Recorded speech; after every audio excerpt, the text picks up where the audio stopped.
quelques informations sur le programme de l'association. Donc, à la sortie, vous avez notre nouveau bulletin qui est paru. Donc, vous verrez les conférences qui auront lieu au mois de février, puisque je crois que la prochaine conférence doit être le 13 février ou quelque chose comme ça.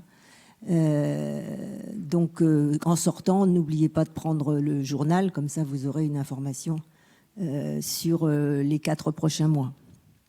Alors aujourd'hui, donc, nous allons faire donc un retour sur l'histoire, puisque aujourd'hui nous avons invité donc Armelle Mabon pour son livre Le massacre de Thiaroye, histoire d'un mensonge d'État. Alors, ce qui est très important, c'est que dans ce livre, il y a bien sûr les faits historiques qui se sont déroulés à Thiaroye, mais aussi un argumentaire par rapport justement à la construction de ce mensonge d'État. Alors, Armelle Mabon, vous êtes donc enseignante chercheuse retraitée de l'Université de Bretagne Sud. Vous avez publié différents ouvrages. Le premier avait trait à la profession initiale que vous exerciez, puisque vous étiez assistante sociale dans une première vie, et que vous avez rédigé un livre qui s'appelle « Les assistantes sociales au temps de Vichy », ce qui vous a permis d'éclairer une période historique auquel vous vous êtes ensuite très attaché. Après, vous avez co-dirigé un ouvrage « L'engagement à travers la vie » de Germaine Tillon. Et puis, vous vous êtes intéressé à un autre champ de recherche, à savoir les troupes coloniales. Vous avez publié « Prisonniers de guerre indigènes, visage oublié de la France occupée » et réalisé un documentaire « Oubliés et trahis, les prisonniers de guerre coloniaux et nord-africains ». Depuis 1995, où vous avez eu connaissance de façon plus approfondie du drame de Thiaroye, vous vous intéressez à ce massacre et vous avez conduit de très nombreuses investigations le concernant. Au cours de toutes ces années, vous avez publié de très nombreux articles sur ce sujet et vous êtes intervenu de très nombreuses fois auprès des pouvoirs publics pour que le narratif officiel sur le massacre de Thiaroye soit modifié. Et vous venez donc de publier ce livre autour duquel vous êtes invité ce soir et autour duquel on va débattre ensemble. Alors, je vais faire un petit retour sur l'histoire, puisque ce massacre se situe le 1er décembre 1944. Donc, dans le camp militaire de Thiaroye, près de Dakar, l'armée française ouvre le feu sur des tirailleurs sénégalais qui réclament leur solde. Le 1er décembre 2024, dans les jours qui précèdent cet anniversaire, ce 80e anniversaire, de très nombreux journaux français vont évoquer ce 80e anniversaire de l'événement. Au Sénégal, cette commémoration du 80e anniversaire a revêtu une solennité particulière, comme le souhaitait le nouveau président du Sénégal, Bassirou Diomaye Faye. 3 jours avant cet anniversaire, dans un courrier au président du Sénégal, Emmanuel Macron parle sans équivoque de massacre. En 2014, la France, par la voix de François Hollande, parlait à l'époque de rébellion sanglante. En juillet 2024, donc il y a 6 mois maintenant, un peu plus, pour la première fois, 6 de ces tirailleurs ont été reconnus morts pour la France. Ces avancées sont-elles un solde de tout compte ? On va voir qu'il y a encore loin de la coupe aux lèvres. Alors on va retourner 80 ans en arrière. Nous sommes habitués à la vision des scènes de liesse en France métropolitaine à l'issue de la victoire contre le nazisme. Dans les colonies, la fin de la guerre ne sera pas du tout de même nature. On voit un peu partout, en effet, monter des revendications d'indépendance et la volonté de secouer le joug des puissances colonisatrices. Mais la France n'a pas, quant à elle, l'intention de lâcher ses colonies et de renoncer à son empire colonial, ce qui, pour elle, serait synonyme de déclassement international. Déconsidérer par l'écrasement en 5-6 semaines de l'armée française en 1940, elle veut, au sortir de la guerre, s'appuyer sur l'Empire pour rester dans le jeu du concert des puissances et gagner notamment sa place au Conseil de sécurité.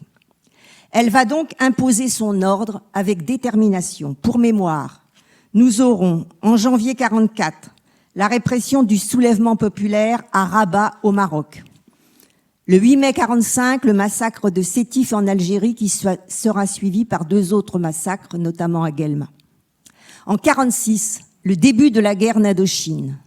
En 1947, la violente répression à Madagascar. Et en 1954, le début de la guerre d'Algérie. C'est ce contexte que, pour ma part, je souhaitais évoquer. Et c'est dans celui-ci que se situe le massacre de Tiaroy, dont nous allons parler ce soir. Voilà. Donc c'était un petit peu pour présenter le contexte de cet événement. Donc, je vais donc poser des questions à Armelle sur ce sujet. Alors, par rapport aux événements eux-mêmes, essayons de reprendre donc le chemin emprunté par les troupes coloniales qui arrivent à Tiaroy en novembre 1944. Qui étaient ces hommes? Quelles étapes ont été les leurs avant d'arriver au Sénégal? Alors, d'abord, je tenais à vous remercier. Merci pour cette invitation. Je découvre Clermont-Ferrand. Voilà, donc merci vraiment aux amis des temps de cerises. Je suis très contente de rencontrer les personnes comme ça. C'est bien parce qu'il est important que cette histoire soit connue de belle manière. Donc merci beaucoup. Donc ces hommes, alors les hommes de Tiaroy, il faut savoir qu'ils étaient tous, sans exception, d'anciens prisonniers de guerre. Ils étaient venus donc en général en 1939 pour combattre le péril nazi. Et ils ont été faits prisonniers de guerre par les Allemands, comme parmi les 1 800 000 prisonniers de guerre que voilà.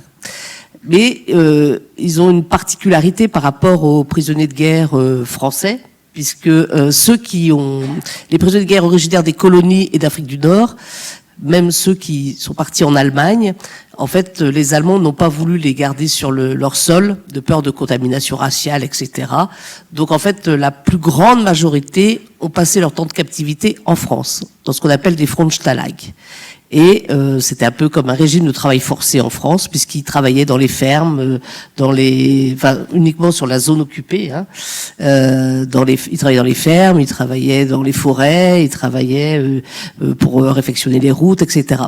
Donc cette captivité a duré donc 4 années.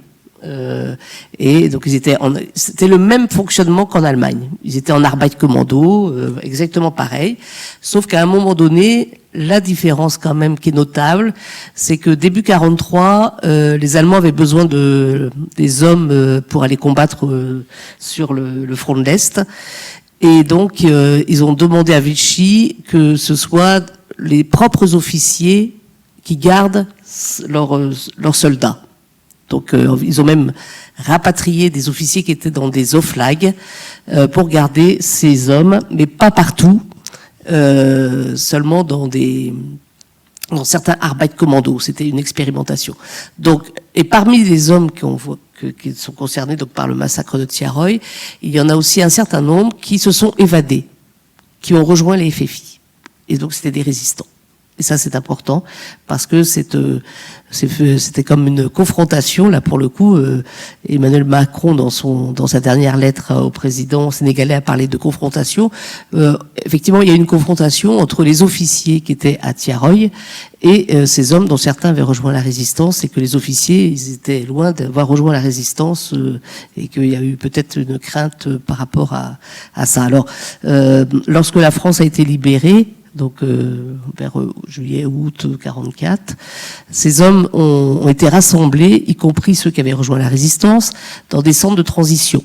Et en fait, le problème, c'est que leurs conditions de vie dans ces centres de transition avant rapatriement étaient encore pires que quand ils étaient prisonniers de guerre.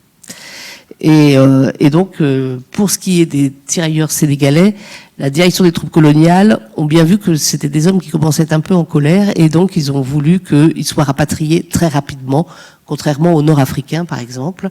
Les Malgaches, n'en parlons pas, puisqu'en fait, il n'y avait pas de navire pour les ramener jusqu'en Madagascar, y compris pour les Indochinois. Donc, ce sont donc les ex-prisonniers de guerre tirailleurs sénégalais ils ont essayé de les faire partir au plus vite en Afrique occidentale française. Donc les hommes de Tiaroy, ce n'est pas le premier contingent à quitter la France. Il y a eu un autre bateau qui a quitté Cherbourg en octobre 1944, mais son périple a été tellement improbable qu'ils sont revenus par la France et ils sont arrivés donc après les autres. Voilà.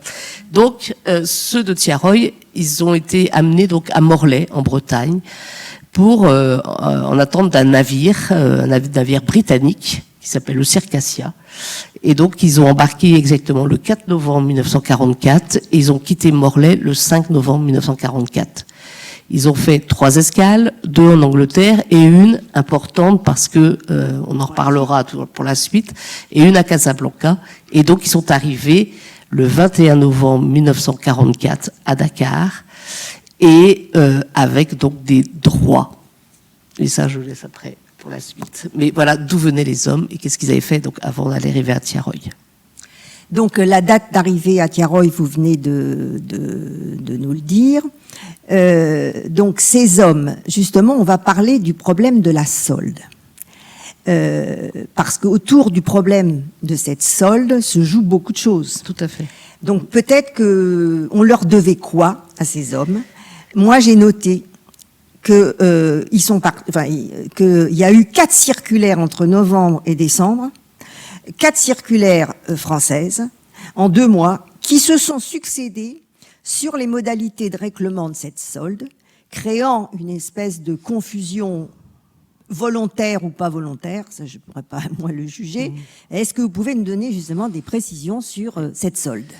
Alors, je dois préciser que donc moi, mon premier article que j'ai publié sur Tiaroy date de 2002. Et déjà, j'avais un petit problème avec les archives, et notamment, je ne trouvais pas les circulaires officiels qui nous permettaient de connaître les droits de ces ex-prisonniers de guerre coloniaux, voilà, et nord-africains. Mais ils n'avaient pas le même régime tout à fait. Et donc, pour la petite histoire, quand même, je suis lorientaise, et le ministre de la Défense dans les années 2010, c'était Jean-Yves Le Drian, qui lui-même l'orientait, et nous nous connaissions.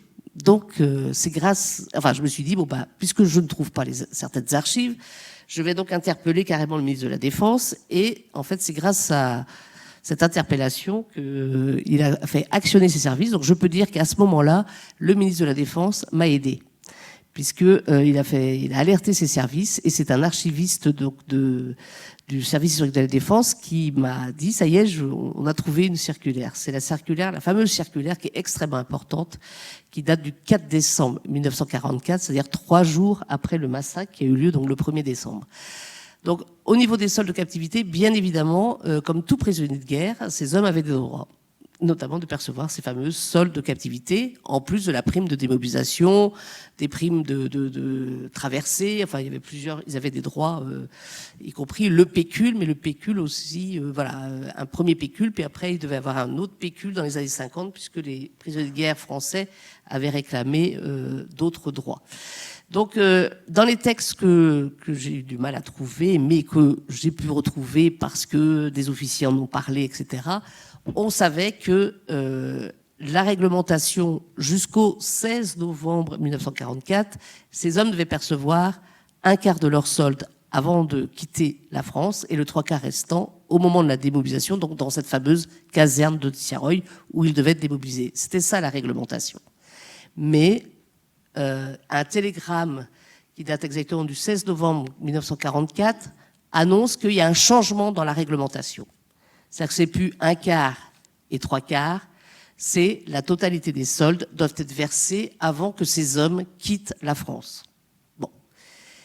Mais le 16 novembre, ces hommes, ils avaient déjà quitté la France. Ils étaient exactement entre Casablanca et Dakar. Donc cette nouvelle réglementation ne les concernait pas du tout. Ils pouvaient, voilà. Mais dans cette fameuse circulaire du 4 décembre 1944, et c'est à ce moment-là précisément que j'ai compris que je faisais face à un mensonge d'État, puisque cette circulaire annonce effectivement cette nouvelle réglementation avec la totalité des sols qui seront payés avant embarquement, etc. Mais il y a une petite note de bas de page qui dit que les hommes qui ont quitté la France le 5 novembre 1944 ont perçu l'intégralité des soldes.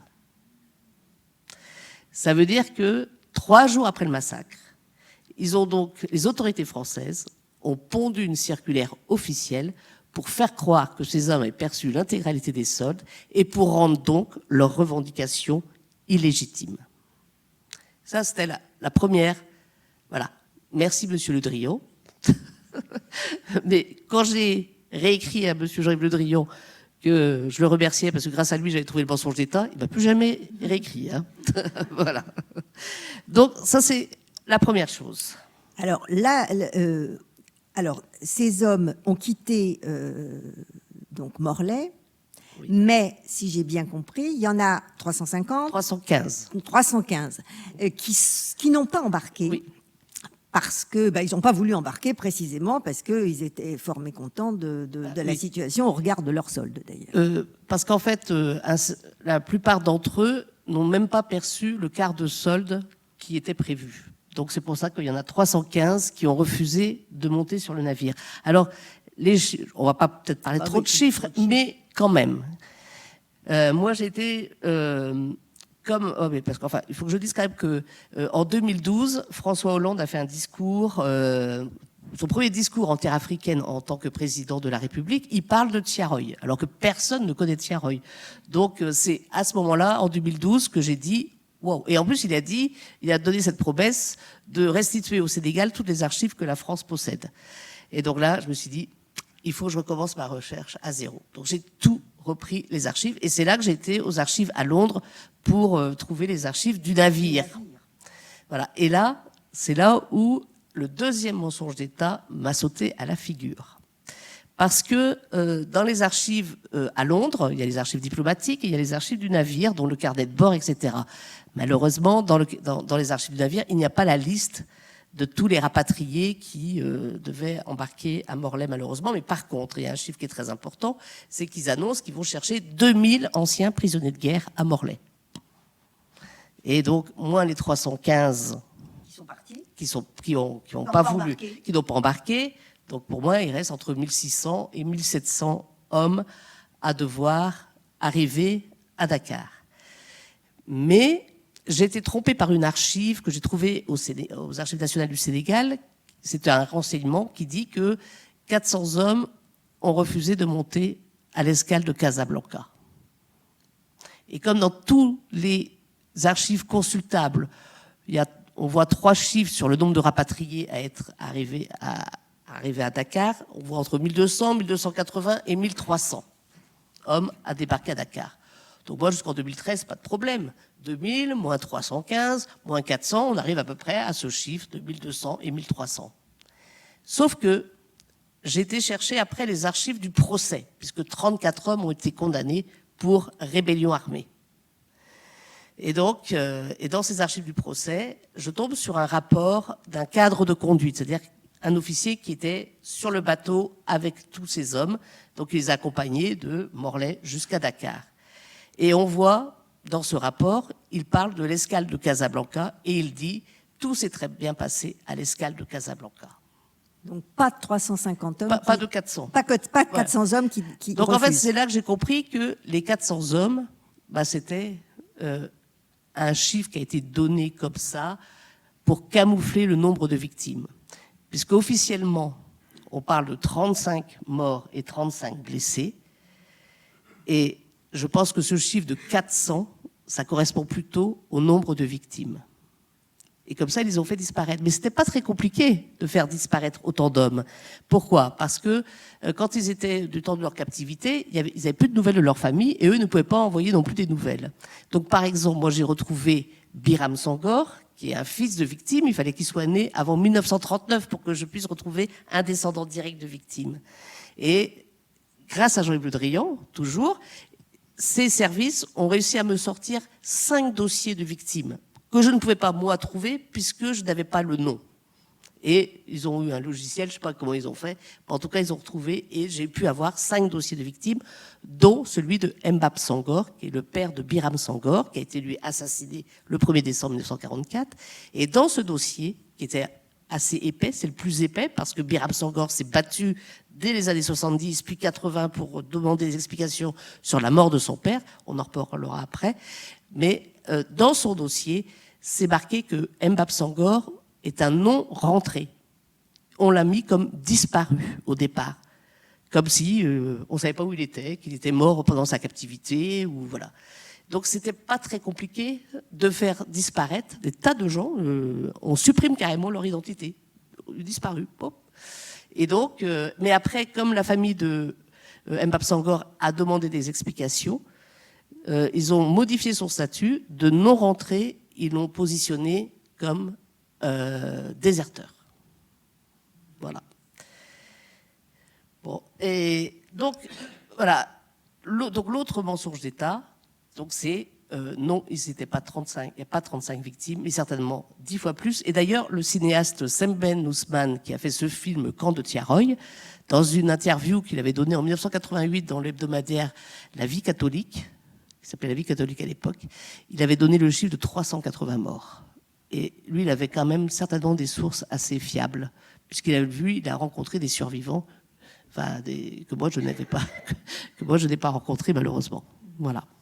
Donc ils arrivent donc à Tiaroy, et là, c'est là qu'il y a deux discours qui se chevauchent, c'est-à-dire qu'il y a un narratif qui a couru quand même de façon très au fil des années, à savoir que ils ont eu une révolte a commencé à apparaître sur la question des soldes, et que les mutins auraient commencé à tirer, et que l'armée française aurait réagi face à une mutinerie dans l'armée, parce que ces hommes n'étaient pas encore démobilisés, donc une mutinerie dans l'armée, et ils répondent à la mutinerie. Cela, vous le contestez complètement en termes de narratif.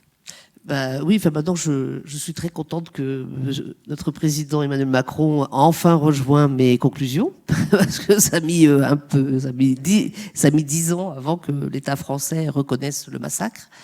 Mais oui, en fait, dans les archives consultables, c'est ça, c'est que ce sont des hommes qui donc avaient des revendications légitimes, et le 1er décembre, eh bien, ils ont parce que, enfin, 3 jours avant, bon ça, quelquefois, moi je ne sais plus qu'est-ce qui est vrai, qu'est-ce qui est pas vrai dans les archives consultables. En tout cas, apparemment, 3 jours, le 28 novembre, ceux qui devaient partir pour Bamako ont refusé de prendre le train, et donc ça a été considéré comme une désobéissance, et donc le général Dagnan, qui commandait voilà cette partie de l'AOF, a décidé, aurait décidé donc une démonstration de maintien de l'ordre, une démonstration de force.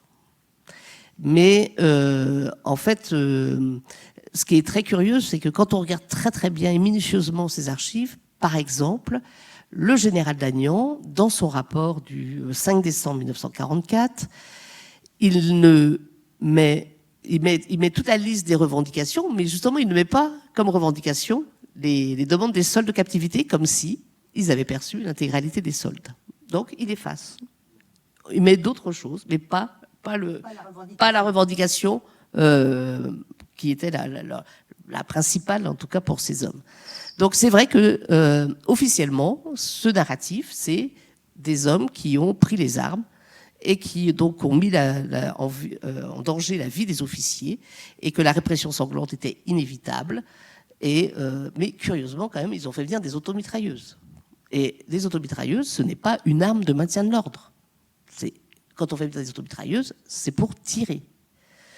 Et c'est pour ça que moi, ma conclusion à moi, et peut-être que ça viendra plus tard, pour moi, c'est un massacre prémédité. C'est-à-dire que c'est pas à 9h30 le matin du 1er décembre que tout à coup, ils ont décidé de tirer avec les automitrailleuses. Pour moi, ça a été décidé avant. Mais ça, je pourrais revenir plus tard. Pourquoi ce terme de préméditation, je le maintiens, et je suis très contente d'ailleurs que le président sénégalais a évoqué dans son beau discours le 1er décembre 1984 un massacre prémédité. Lui, au moins, voilà. Oui, donc vous, c'est pas la même chose. Oui, pour vous, la liquidation de ces hommes a été organisée et n'était pas réactionnelle à une action de rébellion, quoi. Alors, ce qui me fait dire que c'est une... Alors, il y a... Vous savez, c'est vrai que la chape de plomb a été tellement forte et puis que ce narratif a été tellement bien organisé pour qu'on fasse croire à une rébellion armée, mais vraiment ils ont été très très loin, hein, y compris, je me suis rendu compte, par exemple, que sur tous ce qu'on appelle les états de service des rares victimes, j'ai que 5 dossiers, mais tous les états de service des condamnés et des quelques rescapés que j'ai pu retrouver, eh ben, ils ont carrément modifié la date d'embarquement. Ils sont plus embarqués le 4 ou le 5 novembre. Ils ont mis le 1er novembre, le 11 novembre, le 12 novembre, le 13 novembre. Parce qu'il fallait surtout pas montrer que ces hommes avaient embarqué le 4 novembre de Morlaix. Donc ils ont été jusqu'à modifier les états de service. C'est une stratégie diabolique. Par exemple, autre chose que j'ai remarqué, c'est qu'il y a un plan de l'opération justement de maintien de l'ordre qu'on trouve aux archives à Aix-en-Provence. Et donc, et là, et en fait, quelquefois, vous savez, on voit pas tout de suite, quoi. Quelquefois, il faut regarder des documents, regarder. Et je me souviens que il y avait une chaîne de télévision qui était venue, et donc il y avait le preneur de son, il y avait le caméraman qui était venu chez moi, et puis il y a le preneur de son qui me dit « Ah, vous avez vu là, l'encre est différente. » Je dis « Ah, comment ça, l'encre est différente ?» En fait, sur l'opération, enfin la carte où on voyait, ils avaient dessiné les automitrailleuses, tout ça, et je vois effectivement 2 chiffres. Et c'était rajouté après, c'était pas la même encre, effectivement, c'était marqué camp des 1000 et camp des 300, pour faire 1300 rapatriés. Ils ont été jusqu'à modifier, rajouter. Et ce que je sais maintenant, c'est que par exemple, l'ordre du général Dagnan, qui dit qu'il y a 1300 rapatriés, etc., tous les documents qui ont normalement été écrits avant le 1er décembre, où on voit 1300 rapatriés, tout ça, ce sont des documents qui ont été réécrits, qui ont été falsifiés après le massacre. Mais c'était quoi C'est-à-dire que là, on parlait un peu de ah oui, le massacre prémédité. Voilà. Parce qu'après, si j'oublie... Alors, ce qui est important, c'est que, en fait, j'ai mis beaucoup d'années à mener cette recherche parce que j'étais très très loin dans la recherche. C'est-à-dire qu'en fait, j'ai consulté tous les dossiers personnels des officiers qui étaient présents à Thiaroye, pour voir leur parcours. J'étais voir s'ils avaient eu, et d'ailleurs les plus compromis ont eu la Légion d'honneur en 46, en 47, en 50, etc., commandeur de la Légion d'honneur pour le général de Beauboissel, etc. Ils n'ont pas eu de problème, hein, aucun, du tout, au contraire. Plus c'était compromis, plus on les récompensait. Et donc il y a un officier particulièrement qui me turlupine, qui s'appelle le lieutenant-colonel Lebert, parce que cet officier, dans son dossier, c'est le seul qui a été vraiment sanctionné pour les faits de Thiaroye. Mais il a été amnistié par la loi du 16 août 1947, comme les condamnés. Ce qui fait que la sanction a été barrée à l'encre de Chine, mais malheureusement aussi le motif de la sanction. Donc on ne sait pas pourquoi il a été sanctionné pour les faits de Thiaroye. Or, cet officier, il a reçu la veille du 1er décembre un lieutenant de vaisseau considéré comme très habile au tir, parce que ça c'est ce que j'ai vu dans son dossier, alors qu'il n'était pas d'armée de terre, normalement c'était que des gens de l'armée de terre, mais non, ils ont fait venir ce lieutenant de vaisseau pour commander les automitrailleuses.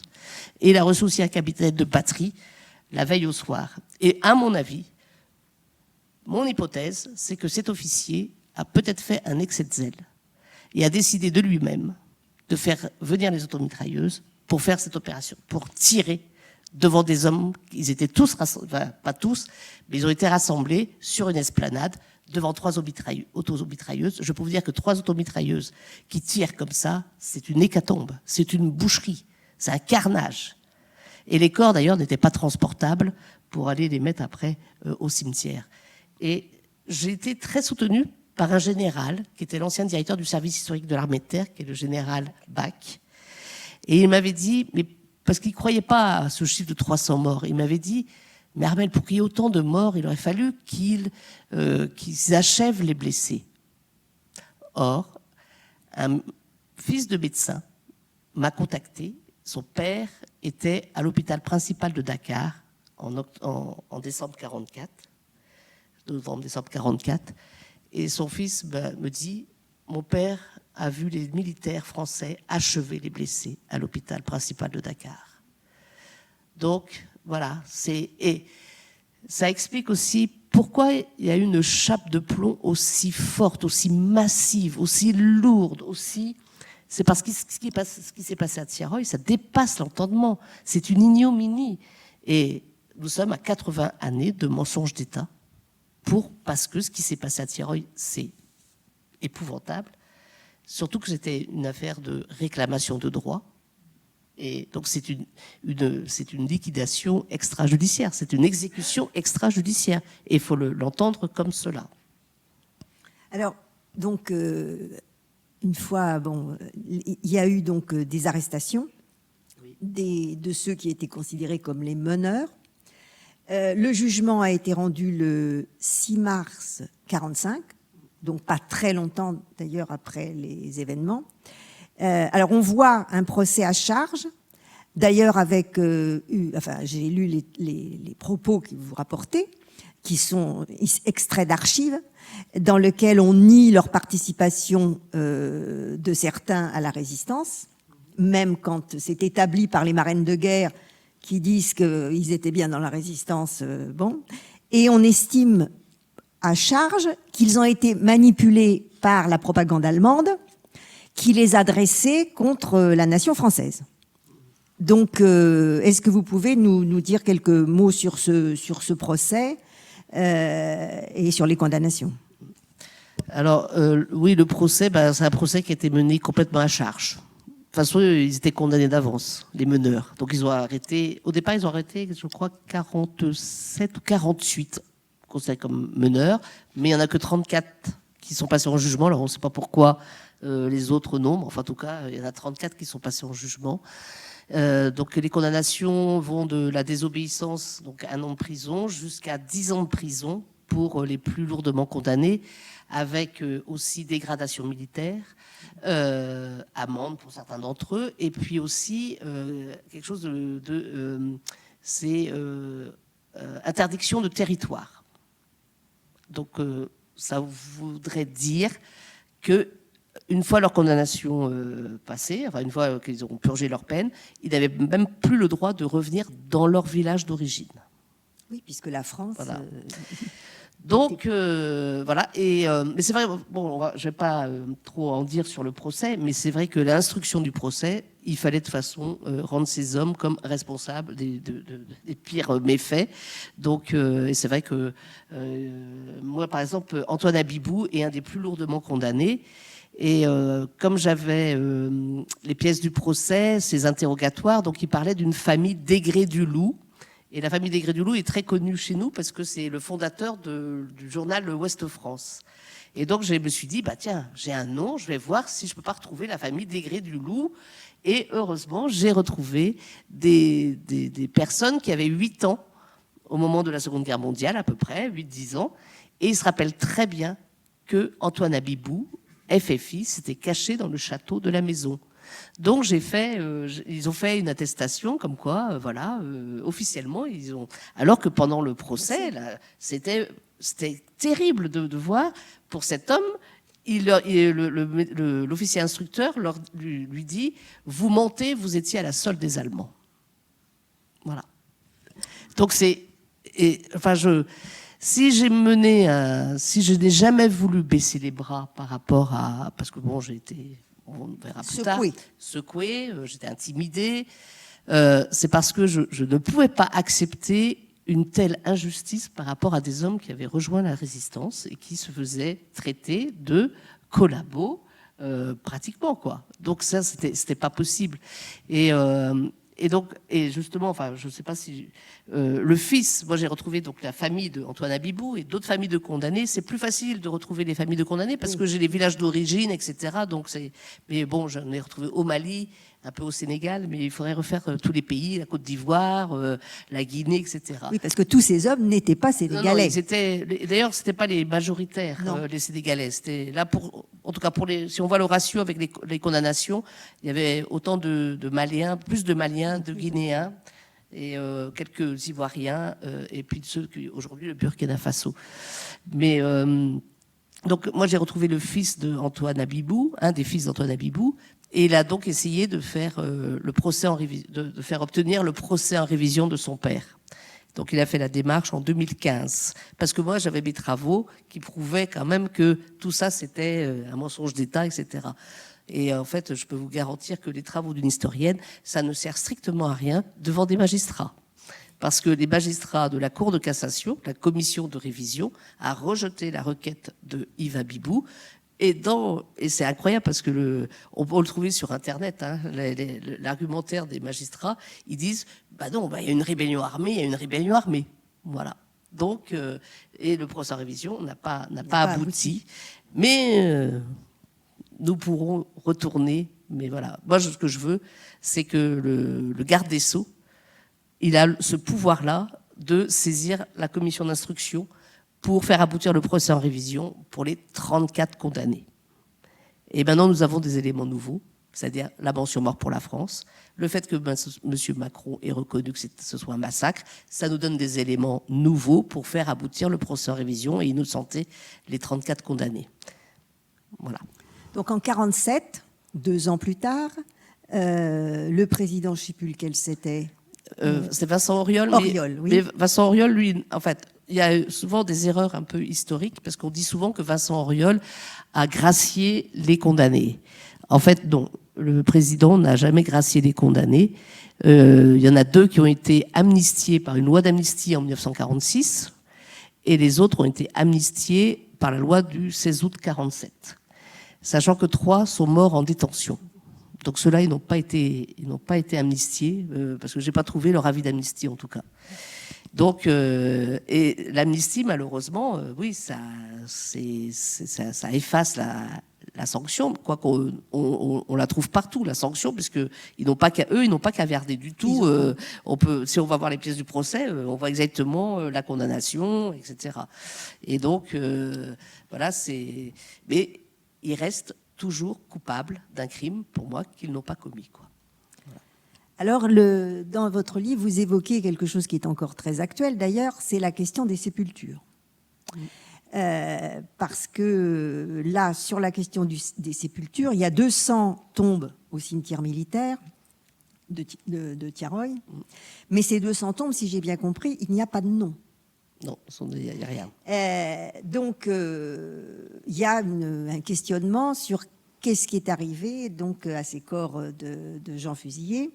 Alors, François Hollande, en 2014, avait indiqué que l'endroit où ils ont été inhumés demeure mystérieux. Et il y a toute une polémique autour de la localisation des fosses. Des fosses, probablement qu'ils n'ont pas eu le droit à une tombe personnelle. Hein. Absolument pas. Donc, parce que ce débat est toujours pendant, c'est-à-dire que cette affaire n'est pas close. Non, pas du tout, mais nous sommes sur le bon chemin, j'espère. En fait, moi j'ai saisi la justice administrative pour avoir accès aux archives, notamment on sait qu'il existe une cartographie des fosses communes, donc moi je voudrais bien la voir, cette cartographie. Et puis Biram Sangor a aussi déposé beaucoup de requêtes devant la justice administrative, notamment pour l'exhumation du corps de son père, etc. Et évidemment le ministère ne répond jamais. Jamais il ne répond. Je sais pas, le ministre il doit avoir un problème pour écrire quelque chose. Du coup, c'est pour ça qu'on saisit systématiquement la justice administrative. Et du coup, ça contraint le ministère des Armées à répondre devant la justice administrative. Et à force, et ben boum, il tombe dans le piège. Et c'est là qu'on apprend que c'est le ministère qui raconte qu'il y a 3 fosses communes qui seraient sous les tombes du cimetière. Et de toute façon, ils disent aussi que toutes les tombes, elles sont des monuments in memoriam, et qu'en fait, il n'y a aucun corps dans les tombes. Alors qu'ils ont fait croire pendant des années qu'il y avait des corps dans ces tombes du cimetière militaire de Tiaroy. Donc, il n'y a aucun corps dans les tombes. Il y aurait donc des fosses communes sous les tombes, peut-être. Mais là, c'est des tombes, enfin, ce sont des fosses communes où je pense que c'est les mortellement blessés qu'on a ramenés de l'hôpital vers le cimetière. Et le reste, ce sont des fosses communes qui sont à l'intérieur de l'ancien camp. D'ailleurs, il y a un historien sénégalais qui s'appelle Cherfati Faye qui avait repéré des dalles de béton à peu près une centaine de mètres de là où il y avait eu lieu le massacre. Et on sait très bien que quand des autorités mettent des fosses communes, creusent des fosses communes, pour pas que les familles viennent chercher les corps, on met du béton par-dessus. Donc il y a de fortes chances pour que les fosses communes soient à cet endroit-là. Et d'ailleurs, moi j'ai été en 2018, j'ai vu ces dalles de béton, voilà. Et donc, mais là, malheureusement, à Tiaroy, ils ont construit un bassin de rétention d'eau qui longe l'endroit des fosses communes, prétendu, ce que je pense être les fosses communes. Et du coup, comme ils ont, je sais pas, des gros camions ont dû passer par-dessus les dalles de béton, donc on voit plus que des éclats de béton, alors qu'avant on voyait bien, voilà. Donc maintenant, c'est urgent. Parce que l'eau, c'est pas bon du tout pour des squelettes. Hein. Donc il y a urgence là pour que le Sénégal, et d'ailleurs, j'ai trouvé très subtil de la part du président sénégalais de demander l'aide de la France pour l'exhumation des corps, la fouille des fosses communes et l'exhumation des corps.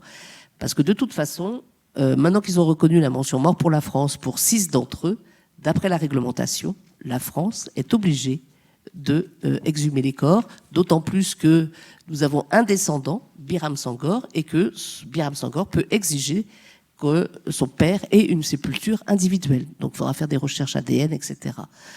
Donc là, il y a urgence. Et puis, s'il y a vraiment... Et pourquoi d'ailleurs la France met tant de temps à ne pas actionner les moyens technologiques pour ouvrir les fosses communes, c'est bien parce que certainement c'est un charnier, quoi. Donc, et ça ne sera pas 35 squelettes qu'on verra. Mais c'est vrai que François Hollande avait donné le chiffre de 70 morts. Je ne sais pas d'où il est sorti. Si, je sais où est-ce qu'il... Oui, je sais, parce qu'en fait, c'est à cause de moi qu'il a sorti 70. Parce qu'en fait, le général Dagnan, dans son rapport, il met 35 morts, mais le même rapport qu'on trouve dans un autre lieu d'archives, c'est 70 morts. Donc j'ai juste dit que c'est ni 35 ni 70. Évidemment, François Hollande a dit 70 morts. Parce qu'on a dit 35, ça fait pas beaucoup, donc on va mettre 70. Alors moi, alors la France, effectivement, sur l'ouverture de ces sépultures, la France avait grand intérêt à ne pas ouvrir.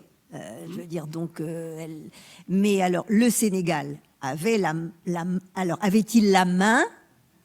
Le changement de gouvernement au Sénégal va-t-il ouvrir des perspectives sérieuses d'ouverture de ces fosses communes? Où on en est aujourd'hui?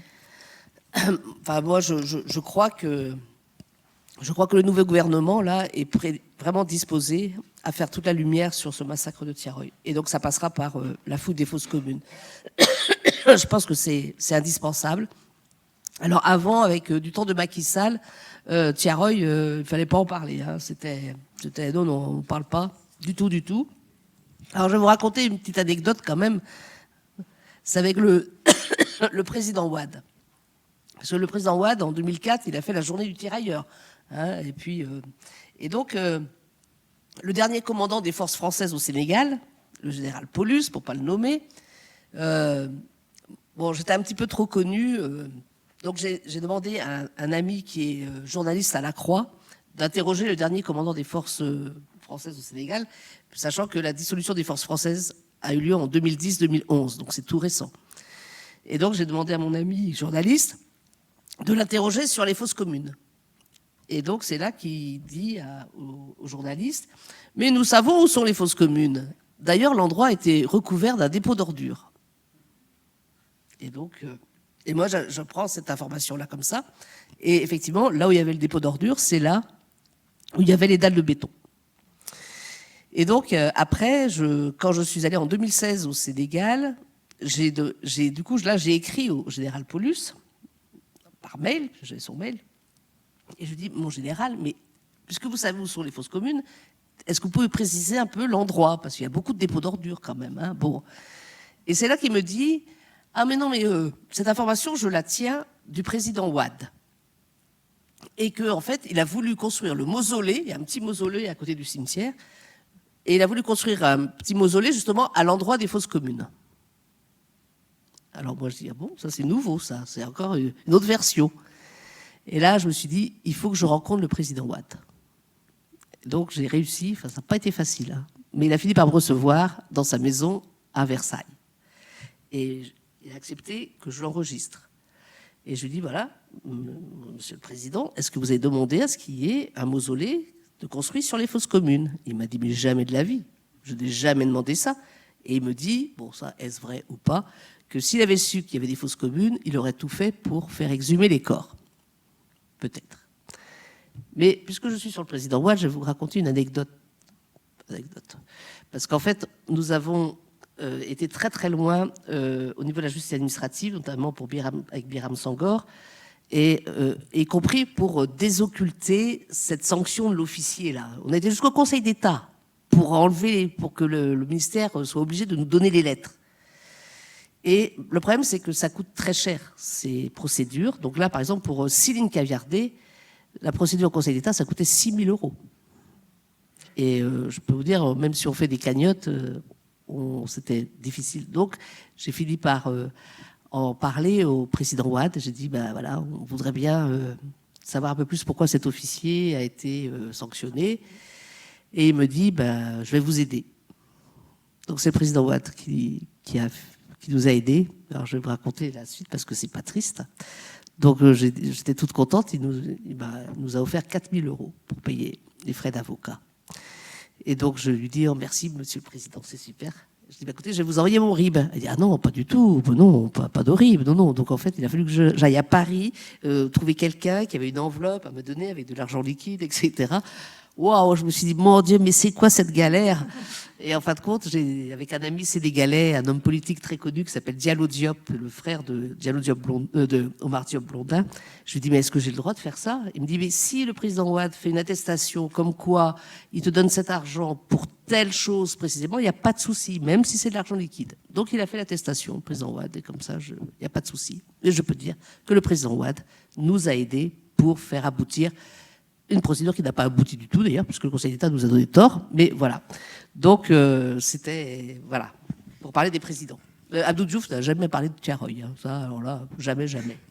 Donc on peut espérer que le nouveau président fera de cette ouverture des sépultures un peu une avancée peut-être significative quand même, ce qui serait quand même, parce que si on découvre un charnier important, la version française, elle sera bon.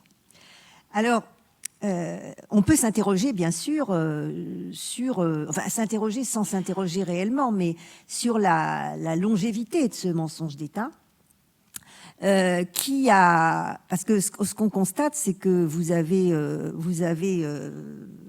fait une bataille judiciaire extrêmement importante. Vous avez fait instruire je ne sais combien de requêtes. Il y en a un nombre presque incalculable. Et encore maintenant. Voilà, des refus, vous réenclenchiez une nouvelle procédure. Et c'est vrai qu'en dépit de toutes ces procédures, je dirais, le mensonge, il continuait. Alors, vous évoquez le fait que c'est quand même très lié au secret défense. Qu'en pensez-vous? C'est-à-dire qu'en fait, oui et non. Pas même si je fais partie du collectif Secret Défense. En fait, en 2014, Jean-Yves Le Drian, justement, a été obligé de signer une circulaire pour la dérogation générale de toutes les archives qui concernent Tiaroy.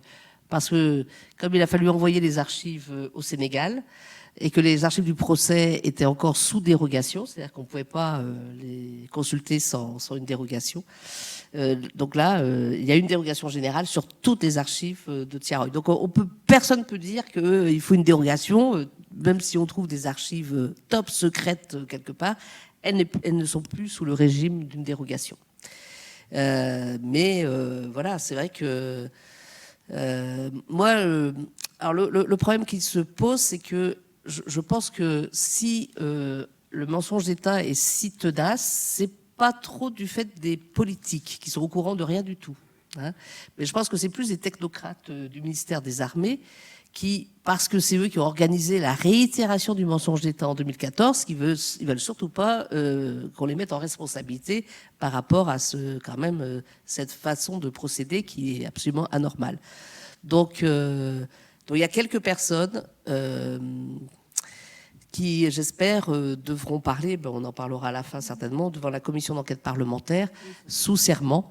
Il y a quelques personnages quand même que je voudrais bien entendre réellement, pourquoi ils fonctionnent comme ça. Mais vous savez que tous les officiers compromis, la plupart étaient des Saint-Cyriens. Et qu'il y a une volonté, certainement, de protéger l'honneur du corps des officiers Saint-Cyriens. Et je pense que c'est ça qui est un peu la motivation de certains technocrates du ministère des Armées, qui sont aussi des militaires et qui veulent garder le narratif de cette désobéissance, rébellion armée, etc. Mais là, à mon avis, ça ne va pas tenir très très longtemps maintenant, je pense. Oui, c'est ça, parce qu'on a l'impression qu'ils vont quand même être un peu acculés. Oui, c'est ça. D'ailleurs, il y a des reculades oui. depuis 10 ans, il y a des reculades successives. Oui, mais ça tient encore. Ça tient encore. Mais en même temps, quelquefois, c'est vrai que moi, je suis devenue vraiment une historienne déraisonnable avec tous mes recours, qui n'est pas forcément compris par mes collègues historiens, parce qu'ils pensent que je fais une judiciarisation de l'histoire. Moi, je ne fais pas une judiciarisation de l'histoire. Je prends les moyens qui sont à ma disposition pour essayer d'avancer toujours, pour connaître, m'approcher de cette vérité qui ne sera pas absolue. Je n'y crois pas. Mais et donc, c'est vrai que tous ces recours. Alors, je passe dès que je demande un document, comme le ministère ne répond jamais, je passe par ce qu'on appelle la CADA, c'est la Commission d'accès aux documents administratifs, qui en général me donne toujours un avis favorable. Et après, je saisis le tribunal administratif. Et là, parfois. Il y a des personnes au sein du ministère qui m'envoient un document comme ça, pouf, et qui me, je sais pas pourquoi d'ailleurs, parce qu'ils peuvent dire on n'a rien, on n'a pas. De toute façon, ils n'arrêtent pas de dire qu'ils n'ont pas de document. Mais là, j'ai reçu donc un document qui date de 2013. C'était la préparation du 70e anniversaire, et c'est une note d'un certain monsieur Éric Lucas, pour pas le nommer, qui est devenu le directeur de cabinet de Mme Dariussec quand elle était secrétaire d'État aux anciens combattants en 2019. Et en fait, dans sa note, il dit il faut montrer à la population sénégalaise, sur des postes informatiques, les archives qui montrent. Donc c'est ça, il faut montrer cette histoire-là de Thiaroye et pas autre chose. Et comme s'il fallait contrer absolument les travaux des historiens. Donc il faut montrer ces archives sur des postes informatiques. Et il dit pique-pendre sur le film de Sembène Ousmane et que la jeunesse ne doit pas voir ce film-là, etc. En 2013, c'est tout récent. Et je me dis, mais quand même, pourquoi il était... Cet entêtement. Oui, cet entêtement. Enfin, c'est trop gros, quoi. Et d'ailleurs, moi, j'ai dit, quand j'avais vu, parce que j'étais reçu par le conseiller mémoire de Le Drian avant la commémoration du 70e anniversaire, et qui me dit, on va montrer les archives. Je dis, mais si vous montrez les archives, à chaque fois, vous mettez un bandeau archives mensongères. Du coup, ils n'ont pas montré les archives sur les postes informatiques, mais ils ont fait une exposition avec 3 panneaux sur Thiaroye, qui est vraiment une catastrophe, quoi. Voilà. Donc, il y a quelques personnes comme ça qui, vous voyez, par exemple, je vous donne un autre exemple, pour cette archive, ce caviardage que je désespère décaviarder, hein. Donc, en avril 2023, j'avais encore écrit à Emmanuel Macron. J'adore écrire au ministre, au président de la République pour Thiaroye, c'est fou. Et donc, du coup, c'est retombé de l'Élysée jusqu'au ministère des Armées. Et j'étais reçue donc au ministère des Armées. Et là, j'apprends que je serais autorisée à aller au service historique de la défense avec un laboratoire habilité pour décaviarder avec une technique particulière. Donc j'ai dit waouh, ça y est, enfin. Eh ben non. Quelques jours avant le rendez-vous pris avec le laboratoire, on me dit ah non, on fait une instruction complémentaire, vous ne pouvez pas faire l'opération. Et en 2024, j'avais à nouveau un message là, un écrit disant que l'instruction étant terminée voilà, vous n'êtes pas autorisé à faire cette opération. Alors que le service historique de la défense et une conseillère du ministère des Armées. Ils ont été voir le laboratoire en question. Ils connaissent très bien la technique. Donc, à mon avis, ils savent ce qu'il y a sous le caviardage, mais ils veulent absolument pas qu'on le... Mais c'est pas... Donc, en fait, vous voyez, donc j'avance un peu, et puis il y a toujours quelqu'un au-dessus qui barre.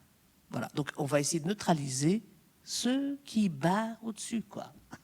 Oui, donc vous étiez justement en train d'évoquer, parce que moi, ce qui m'a quand même impressionné, c'est votre bataille, ce que j'appelle moi votre bataille des archives. Parce que vous évoquez 8000 pièces d'archives que vous avez consultées. Oui, à peu près. À peu près. Mais c'est des pages, hein, c'est pas oui, des feuillets. Oui, bien sûr. Voilà. Enfin, c'est quand même, oui. c'est un travail. C'est toutes les archives qui ont été transmises au Sénégal. D'accord. Ça sont que les archives consultables. Voilà. Donc le Sénégal maintenant est en possession de toutes ces archives. De toutes ces archives, mais c'est des archives qui, c'est des archives qui montrent aussi le mensonge d'État. Voilà, si on regarde bien, et d'ailleurs Macky Sall s'est arrangé pour que ces archives ne soient jamais consultées par les Sénégalais, sauf quelques rares historiens, dont Abdoul Sow, qui a écrit un ouvrage qui a été publié en 2018, je crois. Il est mort juste après la publication de son livre. Et il disait, bah oui, mais en fin de compte, quand on regarde bien ces archives, on voit bien que ça y a un problème, quoi. Voilà. Donc, mais il y a toutes les autres archives. Parce que vous pensez qu'il y a des archives qui n'ont jamais été portées à la connaissance des historiens. Absolument. C'est la liste des victimes, la liste des rapatriés. Il y avait quand même un appel quotidien. Et quand même, l'armée, ils savent très bien organiser, ils classent bien leurs dossiers quand même. Donc, la liste des rapatriés, tous les calculs des soldes, ça a disparu, le calcul des primes de mobilisation, ça a disparu, etc. Donc, c'est tout un gros bloc d'archives. Et moi, je pense qu'au moment de la dissolution des forces françaises au Sénégal, ces documents les plus sensibles sont restés au Sénégal, à la caserne Bel-Air. Voilà. Et donc, quand il y a eu la dissolution des forces françaises au Sénégal en 2010-2011, soit quelqu'un les a détruites, mais j'y crois pas, c'est pas possible.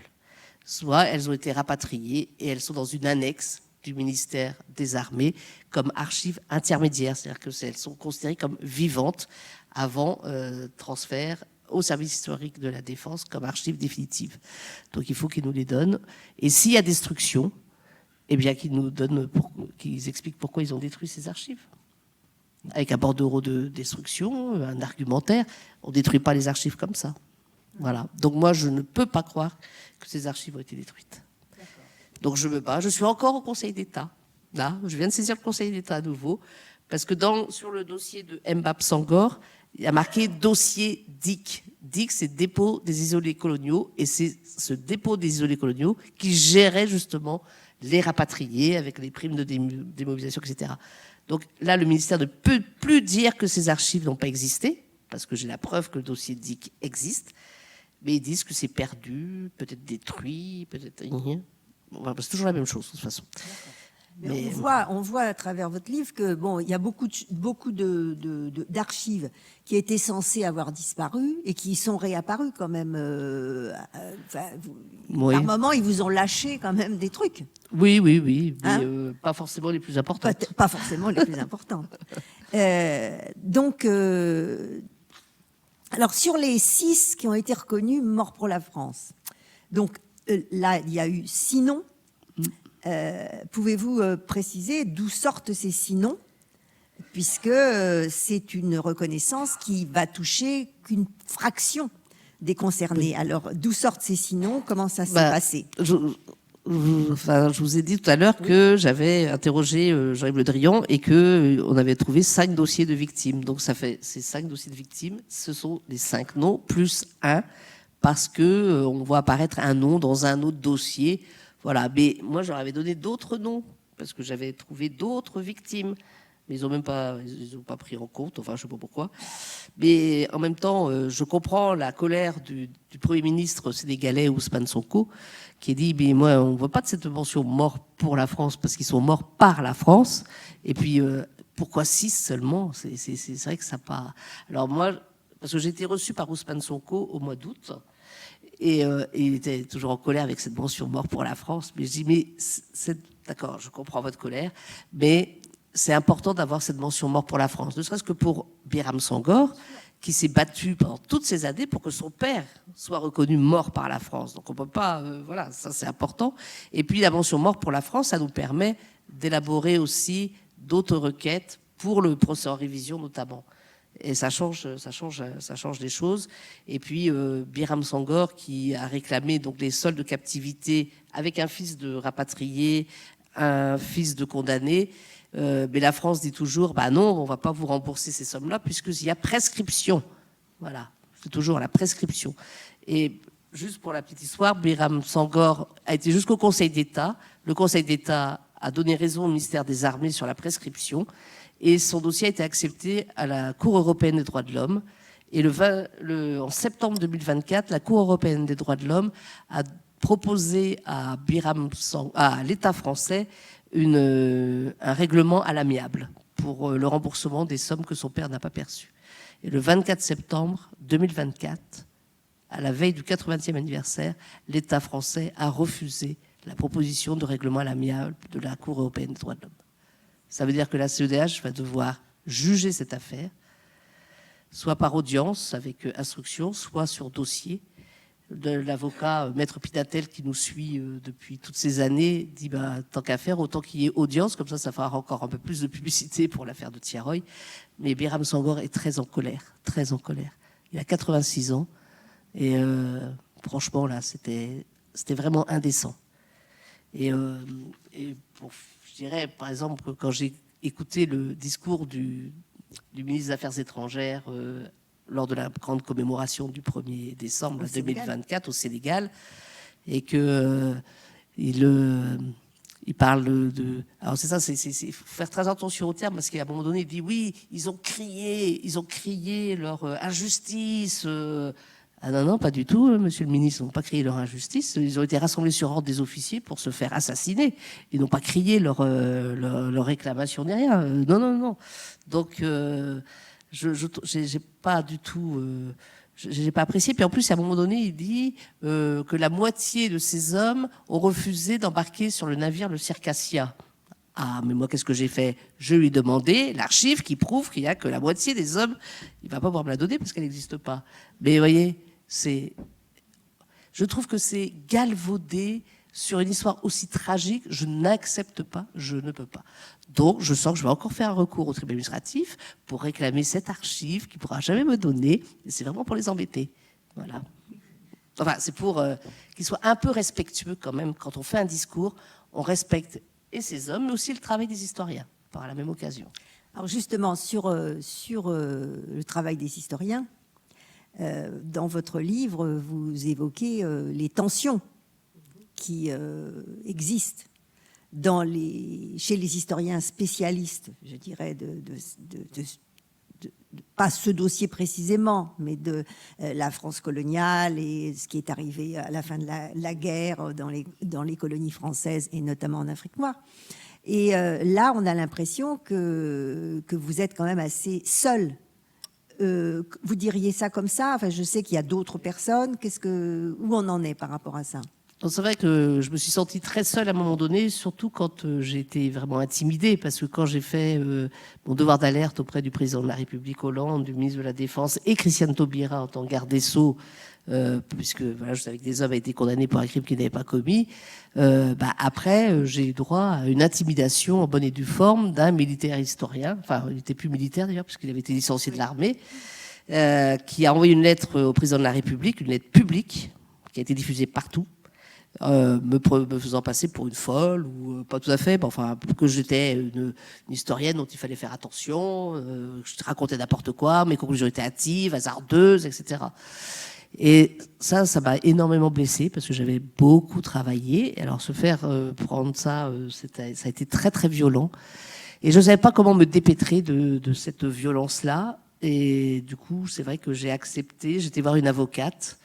Et elle m'a dit, mais il faut absolument déposer une plainte pour diffamation publique. Et ça a été très mal perçu par mes collègues historiens. Ça se fait pas dans notre métier, hein. On va pas attaquer un collègue en diffamation publique. Mais moi, c'était la seule manière que j'ai trouvé aussi de me sortir de ce piège de l'intimidation. Et voilà, donc ils ont. En plus, c'est bizarre parce que c'est le site de Jeune Afrique qui a diffusé la lettre, ainsi que Mémoire coloniale, je ne sais plus comment ça s'appelait d'ailleurs, un autre site. Donc ils ont été mis en examen. Hein, il y a eu un procès et bon, ils ont été relaxés. Mais en même temps, dans le procès, c'était très intéressant parce que j'ai eu des informations extrêmement importantes pour comprendre pourquoi ce monsieur qui est à Clermont-Ferrand, paraît-il maintenant, pourquoi il a fonctionné comme ça. Et lui, il fallait pas prononcer le mot de massacre. Pour lui, c'était toujours le rébellion armé, désobéissant, etc. Maintenant, il doit être un peu mal parce que maintenant que Monsieur Macron a dit que c'était un massacre, et ben là, il va avoir des problèmes à s'expliquer pourquoi il rejetait toujours ce terme de massacre. Mais en tout cas, moi, je ne regrette absolument pas cette plainte en diffamation publique, même si ça a été mal perçu par des collègues. Et voilà, elle était nécessaire, parce que sinon, je crois que j'aurais arrêté la recherche et j'aurais pas pu continuer. Voilà. Oui, parce que c'était votre intégrité. Bah oui, je voulais défendre Et d'ailleurs, c'est vrai que les magistrats à la 17e chambre correctionnelle, ils ont bien dit, mais nous, on n'est pas là pour juger l'histoire. Mais j'ai dit, j'ai pas demandé à ce que vous jugiez l'histoire, je demande à ce que vous reconnaissiez ou pas la diffamation publique. C'est différent. C'est, par exemple, même la protection fonctionnelle, puisque j'ai demandé la protection fonctionnelle pour m'aider à payer les frais d'avocat, parce que c'était énorme, à force. Et mon université a refusé la protection fonctionnelle, toujours au même prétexte que je demandais à la justice de dire l'histoire. Mais je n'ai jamais demandé à la justice de dire l'histoire. J'ai demandé la protection fonctionnelle pour me permettre de me défendre pour cette diffamation publique. Bon, voilà. Et même j'étais jusqu'en cour d'appel administratif pour faire reconnaître cette protection fonctionnelle, et ça n'a pas marché. Ça a été rejeté, et je regrette infiniment de ne pas avoir saisi ce Conseil d'État pour aller jusqu'au bout de cette procédure. Parce que je trouve que c'est pas normal qu'on m'ait pas accordé la protection fonctionnelle pour me défendre. Voilà. Mais ça va, maintenant c'est dépassé.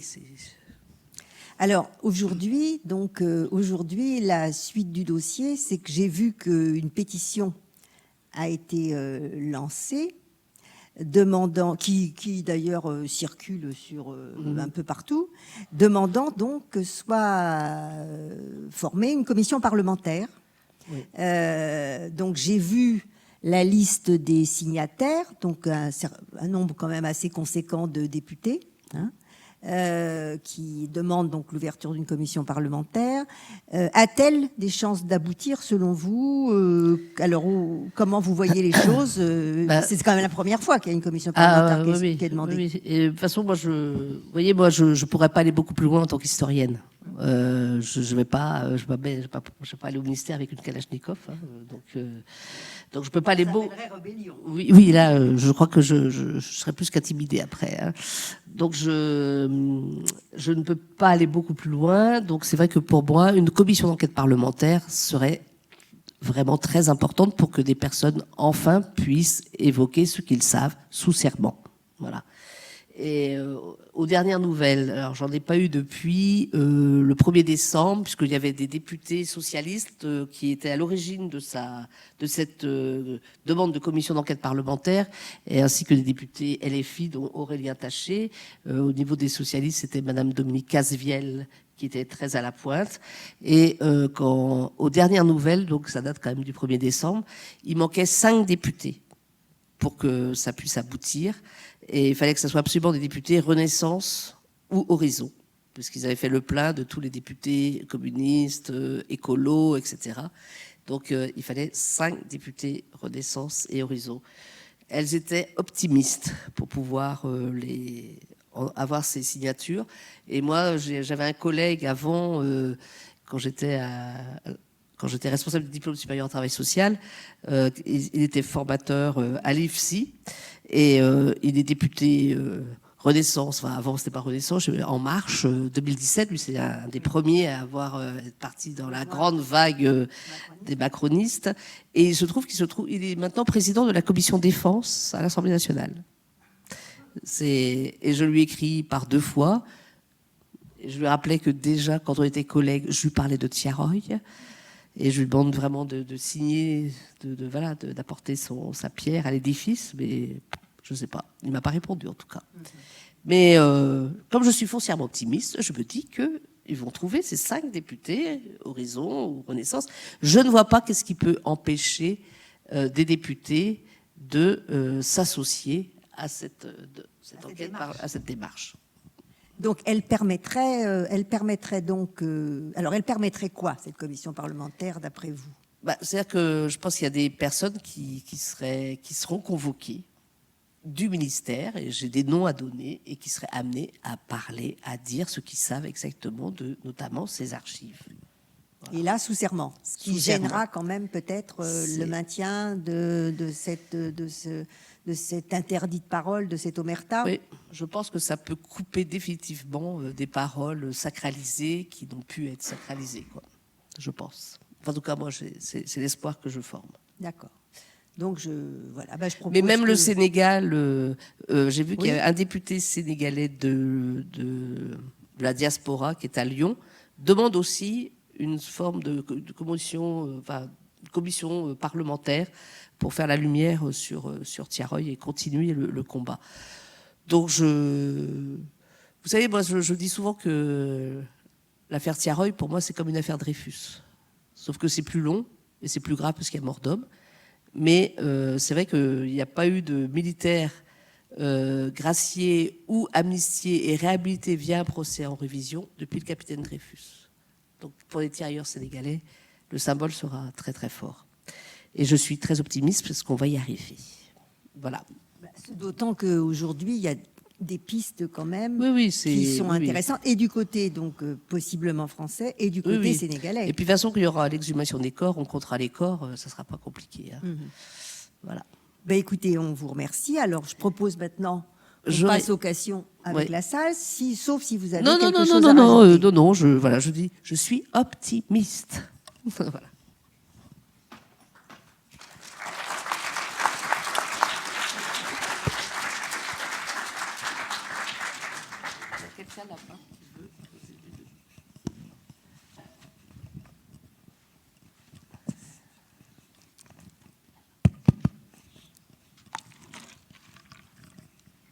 Madame, je vous remercie pour ce travail remarquable que vous menez depuis de fort longues années. Toutefois, je voudrais vous poser 2 questions. Ne pensez-vous pas que ce mensonge d'État, il a également servi à la France pour continuer à utiliser des tirailleurs sénégalais par la suite?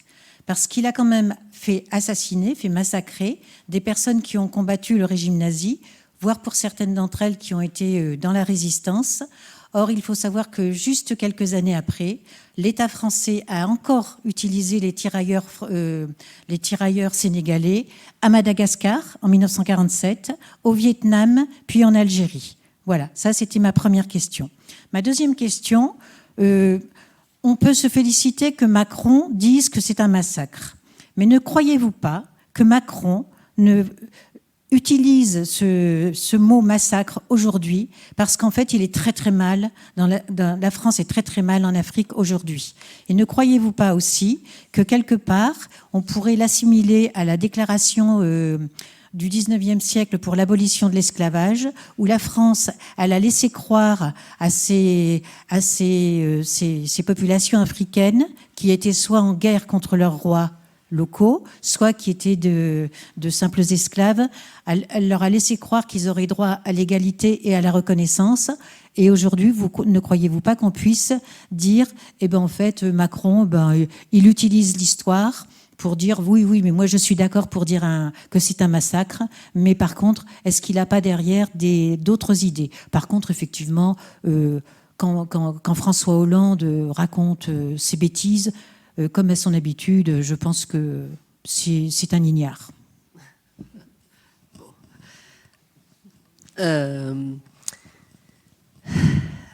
Pour ce qui est des tirailleurs, alors, c'est pas que je vais obvier, mais quand même, moi je travaille sur un massacre colonial. Voilà. Il y a eu toute une polémique, effectivement, sur les tirailleurs qui seraient des traîtres, etc. C'est pas mon sujet. C'est pas mon sujet. Je préfère m'en tenir là. parce que sinon après, voilà. Par contre, pour ce qui est de Monsieur Macron et le massacre, vous savez, la façon dont il a prononcé ce mot massacre, c'est avec beaucoup de circonvolutions, un enchaînement de faits qui aurait abouti à un massacre. Donc en fait, c'est pas très clair. Hein. Et donc c'est pour ça que j'ai réécrit à Monsieur Macron en lui demandant, mais qu'entendez-vous par enchaînement de faits ? Parce que tant qu'on ne voit pas la sanction infligée à un officier, on ne pourra pas comprendre l'enchaînement des faits. Voilà. Mais donc oui, c'est une lettre de circonstance, plus qu'une volonté vraiment affichée de faire la lumière. Voilà. Donc le combat n'est pas fini, quoi. Bien. J'aurais juste une question d'un autre ordre. D'abord, merci beaucoup pour toutes vos explications sur le sujet et puis bravo pour votre persévérance et votre obstination dans ce travail qui est très très difficile et périlleux par moments. Vous avez beaucoup travaillé sur les archives institutionnelles pour déblayer tous les aspects de cette affaire. Est-ce qu'il y a aussi au Sénégal des historiens qui ont travaillé sur le sujet? Est-ce que vous avez des contacts avec eux? Est-ce que vous travaillez avec eux? Et est-ce que sur place, il y a eu un travail un peu différent, c'est-à-dire un travail d'enquête auprès des témoins de l'affaire ou des enfants qui ont pu ramasser des témoignages, une sorte d'histoire populaire de ce massacre de Thiaroye pour faire un complément à votre gros travail? La question est importante et parfois même délicate pour ma réponse. Oui, il y a eu des historiens sénégalais qui ont travaillé sur Thiaroye, mais la plupart sont décédés. Il y a Cher Fatifay, où il y a des écrivains aussi, Boubacar Boris Diop, et il y a aussi Abdoul Sow, dont j'ai parlé. Donc il y avait vraiment une poignée d'historiens sénégalais qui ont enfin c'est surtout Cher Fatifay, je dirais, parce qu'il a vraiment interpellé le président Ouad pour la fouille des fosses communes, etc. Et aujourd'hui, évidemment que maintenant, les historiens doivent et veulent s'approprier un narratif, un nouveau narratif. Et donc, il y a une commission d'ailleurs qui est venue en France avec des archivistes, des historiens pour aller essayer de chercher les archives, etc. Il y a eu aussi pour le film pas le film de Sembène Ousmane, mais celui de Ben Diogaye Bey et Boubacar Boris Diop, il y a quelqu'un qui avait fait une enquête justement dans les années 80 qui avait été chercher les témoignages de la population de Thiaroye. Donc ça existait. Mais maintenant, c'est difficile pour les témoignages oraux. Et là où je suis un peu en difficulté, je dirais pas en difficulté, mais où je comprends pas, parce que je fais partie du comité pour le 80e anniversaire en tant qu'experte étrangère. Et le problème, c'est que en fait, les historiens qui veulent maintenant s'approprier complètement cette histoire, ils ont raison. Mais en même temps, c'est notre narratif. Ça veut dire que les travaux des historiens français, on n'en veut pas. C'est presque comme ça. Donc, je ne suis pas arrogante comme monsieur Emmanuel Macron. Mais quand je vois des écrits d'historiens et que je leur dis juste, non, il y a une erreur là. Vous pouvez pas dire ça. Vous savez, les archives, je les ai consultées. Vous pouvez pas dire qu'ils étaient 2400 à devoir embarquer à Morlaix. Je sais bien, voilà, je vous montre les archives, etc. Et qu'on me répond, vous êtes une arrogante. J'aurais dit, m'envoyez plus rien. Et débrouillez-vous. Voilà. Et je regrette. Parce qu'il faut qu'on collabore. Et c'est pas comme ça qu'on va avancer. Mais il y a cette espèce de, je sais pas comment ça se fait, mais bien sûr, je comprends qu'ils veulent maintenant, parce que tout le monde en parle. C'est la Thiaroye mania. Hein, mais qu'on travaille ensemble. Oui, j'ai fait un énorme travail. Je connais, je maîtrise le sujet. Prenez mes travaux et on continue ensemble. Voilà. Donc votre question est très importante. Vous voyez qu'elle me chagrine un peu aussi. Oui, donc je voulais vous remercier aussi pour ce travail. Après, du point de vue des Sénégalais ou des Ouest-Africains, c'est vrai qu'ils ont besoin aussi de se réapproprier leur histoire, et je peux comprendre aussi la réticence qu'ils ont de par le rôle que la France a joué pendant toutes ces années, et que vous avez d'ailleurs. Bon. Ce que je voudrais savoir si vous êtes un peu moins seul maintenant dans ce combat. Et puis, le terme de massacre, en effet, me semble, bah oui, le mot est faible. Mais même, est-ce qu'il s'agit pas d'un crime de guerre ? Et donc sur la caractérisation de tout ça, sur les responsables aussi nominativement, vous en tant que chercheuse, visiblement, vous les avez identifiés, les responsables de l'époque. Mais leurs noms vont-ils sortir au grand jour ? Et puis les responsables de maintenant qui continuent le mensonge, bien sûr, quand vous parlez de la commission en question, est-ce qu'on va les connaître ? Et puis la réparation aussi. Comment les Sénégalais, eux, voient la question, les Sénégalais, enfin les Ouest-Africains en tout cas, comment voient-ils la question des réparations ? Parce que je pense quand même qu'il y a une dette vis-à-vis de tout ça, et moi ça m'intéresse d'avoir leur point de vue aussi, peut-être. Alors, en tout cas, merci beaucoup. Oui, il faut réparation. Il faut qu'il y ait réparation aux familles. Et d'ailleurs, je crois que le président sénégalais a évoqué cette réparation aux descendants. C'est important. Sinon, vous m'avez dit un crime de guerre. Normalement, ça ne peut pas être un crime de guerre parce que pour que ça soit un crime de guerre, il faut que ça soit contre un ennemi. Or, la France, les officiers, c'était pas les ennemis de ces soldats. Donc, normalement, ça peut pas être reconnu comme un crime de guerre. Contrairement au massacre de, par exemple, Chasselet, etc., ça serait reconnu comme un crime de guerre. Mais la France n'a jamais demandé à ce que ça soit reconnu crime de guerre. Tous les massacres qui ont eu lieu par l'armée allemande, partout, ça n'a pas été reconnu comme crime de guerre, par contre. Alors que c'était des prisonniers de guerre, déjà. Parce qu'il faut... Voilà. Et sinon, crime contre l'humanité. Pour que ça soit un crime contre l'humanité, il faudrait que ce soit des civils. Or, ils étaient encore militaires. Donc, c'est délicat.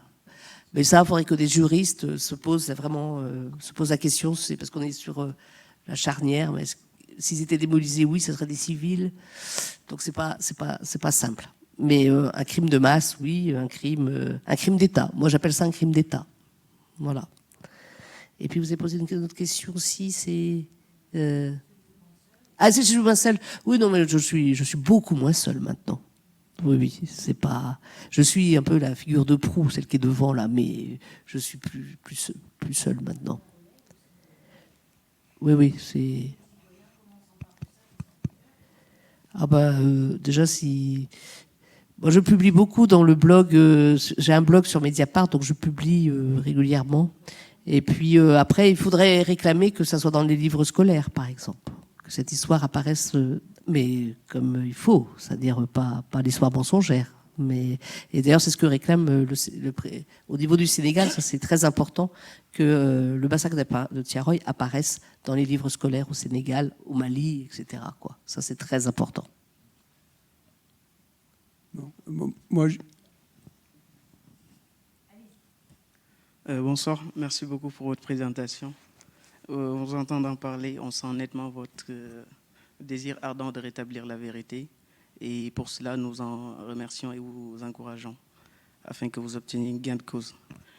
J'avais deux questions, mais la première a été posée par la précédente intervenante. Ma question va porter sur les archives qui ont été rapatriées du Sénégal et que jusqu'à présent, c'est un peu difficile d'y avoir accès, d'après ce que vous avez expliqué. Ma question est la suivante. Croyez-vous à la fiabilité de ces archives-là exactement ? Si jamais, entre-temps, est-ce qu'il peut y avoir des modifications, vu que dans le passé, il y a eu des documents officiels qui ont été falsifiés par des officiers. Est-ce qu'on pourrait douter de la fiabilité de ces archives-là ? Merci beaucoup.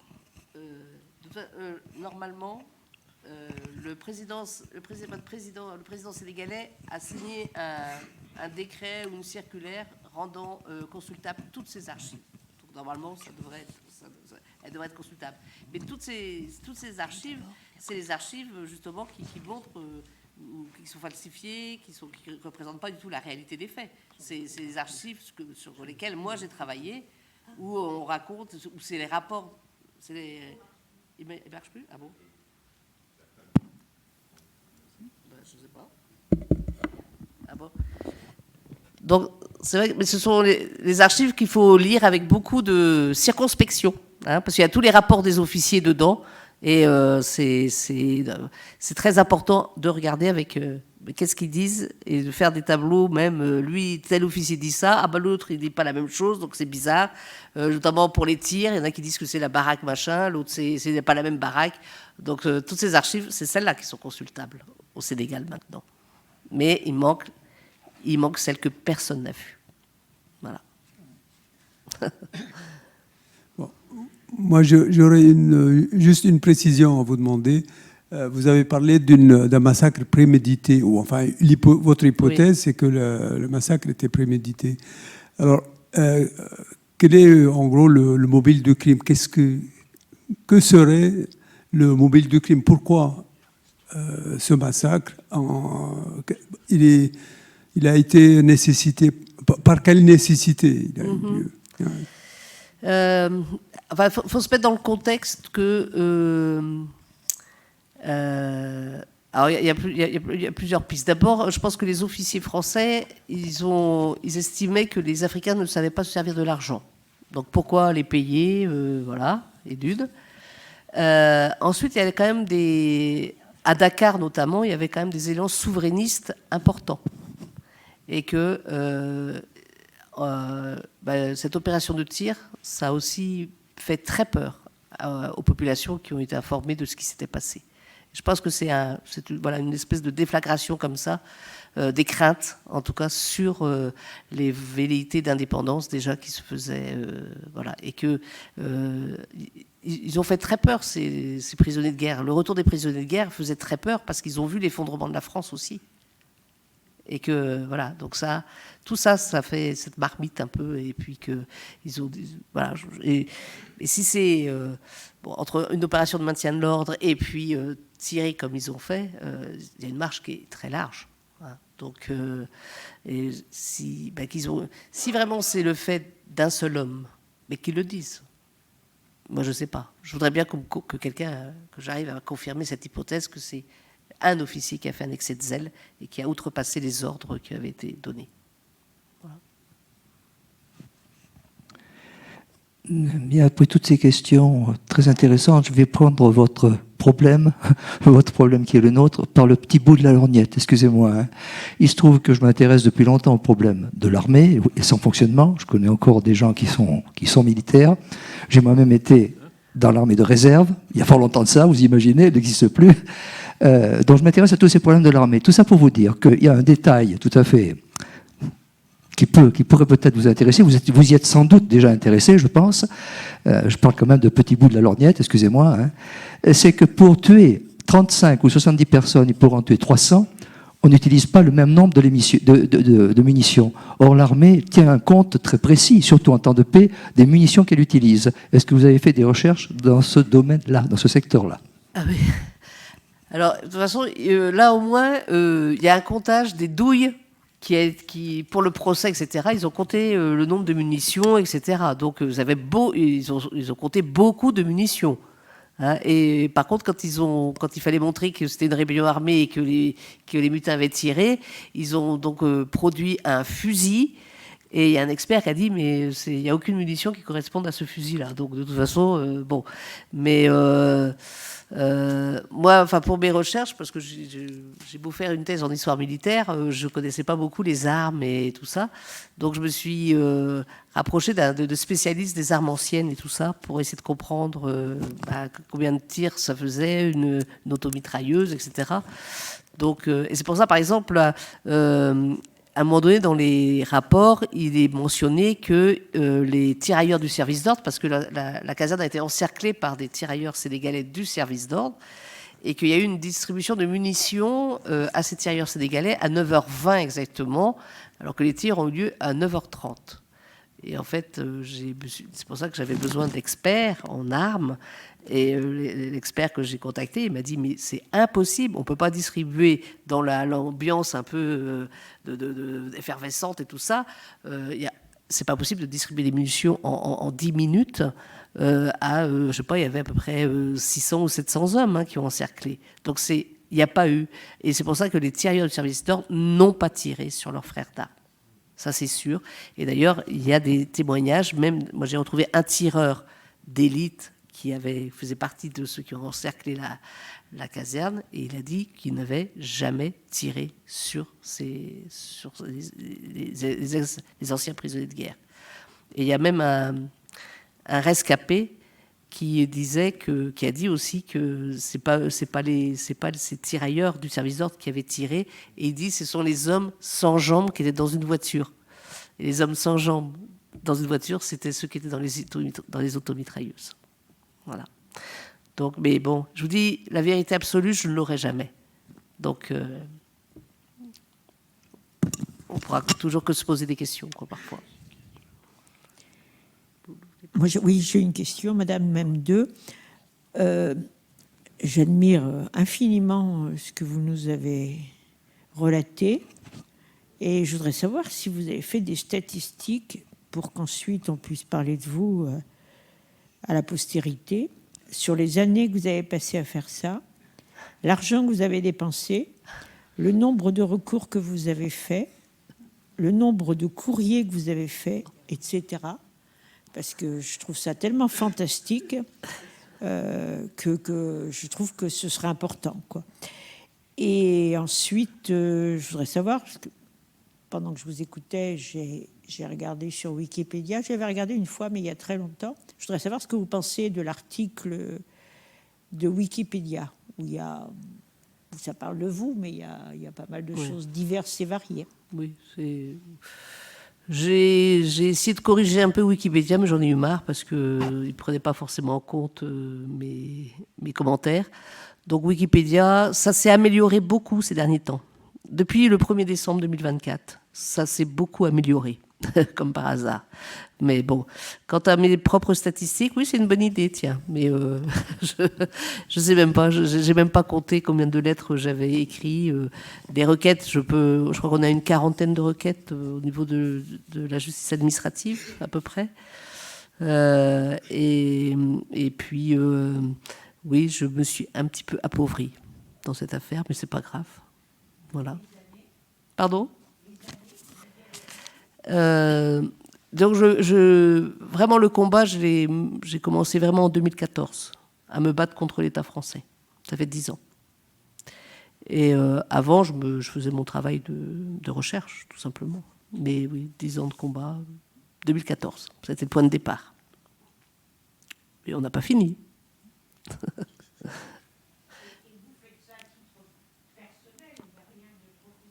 Ah ben non, c'est professionnel. Moi, je suis historienne. Je suis en retraite depuis très peu de temps. J'ai mené ce travail. C'était mon travail universitaire. Oui, oui. Et je me présente toujours comme une. Voilà. C'est pas. Je fais pas ça comme. Je n'ai jamais fait ça dans mon temps de loisir. Pas vraiment. C'est plutôt sain de l'avoir fait dans le cadre de votre travail. Oui, oui, oui, tout à fait. Il y a un monsieur devant. Oui. Ah, ouais. Ah bon, oui, ouais, allez-y. parfait. Merci beaucoup pour la présentation. Et je parle au nom de l'association des étudiants sénégalais de Clermont. Nous sommes très, très, très contents de l'ensemble des informations et puis la recherche, etc. Parce que c'est vrai que en tant que Sénégalais, malheureusement, on n'a pas beaucoup d'informations sur le bombardement du camp de Thiaroye, à part le fameux film de Ousmane Sembène. J'avais 3 questions, les 2 ont été posées. Donc la première, c'était par rapport au fait que le massacre était prémédité. Donc je voulais comprendre pourquoi. Bombarder des soldats qui ont combattu pour la France. Bon, vous avez répondu. La deuxième, c'était par rapport aux tirailleurs des services d'ordre. Est-ce qu'ils ont tiré contre leurs frères? Parce que, voilà, récemment, on a eu quelqu'un du gouvernement qui avait traité les tirailleurs d'être des traîtres. Oui. Et ça a créé un débat au Sénégal. Donc la troisième était par rapport aux militaires français qui ont achevé certains blessés. Donc je voulais comprendre pourquoi cet acte d'achèvement. Et je suis très content le fait que vous avez souligné la générosité du président Wade. Merci. C'est pour... oui. Qu'est-ce que je peux répondre pour ceux qui ont été donc les blessés achevés, pourquoi ils ont fait ça? Mais vous savez, il fallait tellement faire peur. C'est comme pour condamner des innocents. Il fallait faire peur. Il fallait, je pense que c'était. Et puis il fallait le moins possible que des personnes puissent parler, puissent témoigner. Donc les blessés, mais peut-être que tous les blessés n'ont pas été achevés, un certain nombre. Mais au moins, c'est sûr qu'une fois qu'on est mort, on ne parle plus. Hein. Voilà, je pense que c'est la raison principale. Mais attention, ça n'a pas été bombardé. Hein. C'est un massacre à l'automitrailleuse, hein. C'est pas pareil. Hein. Mais voilà, c'est... Mais c'est vrai qu'il faut faire attention par rapport aux tirailleurs du service d'ordre, parce qu'il y en a qui voudraient bien raconter qu'ils ont tiré sur leurs frères. Non. Ils n'ont pas tiré sur leurs frères. Ça, c'est très, très clair. Voilà.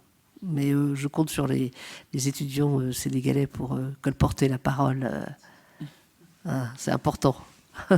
Et d'ailleurs, je voudrais juste souligner quand même que la jeunesse de Thiaroye est très mobilisée maintenant. Et c'est pas récent. Ça, depuis un certain temps, la jeunesse de Thiaroye, avec des artistes, c'est ça que je voudrais souligner, les artistes sénégalais sont à la pointe et étaient plus à la pointe que les historiens sénégalais récemment. Ça, je dois le souligner. Les matadors, les rappeurs comme Matador, etc. Vous avez Aïcha Euzek qui a vécu à Thiaroye, qui est une dramaturge, qui écrit des pièces de théâtre. Moi, je crois beaucoup. Les artistes ont eu un rôle fondamental qu'il faut souligner, voilà. Et ils ont vraiment, je pense que c'est eux qui ont porté la parole ces dernières années, plus que des politiques et des voilà. Bonsoir madame. Déjà merci pour la clarté de vos propos. Merci aussi pour autant de sacrifices pour nous livrer en fait une version jusque-là plus complète qu'on a eue. Ma question est, en tant qu'historienne, ne pensez-vous pas qu'aujourd'hui, cette volonté de l'État français à avancer dans cette situation où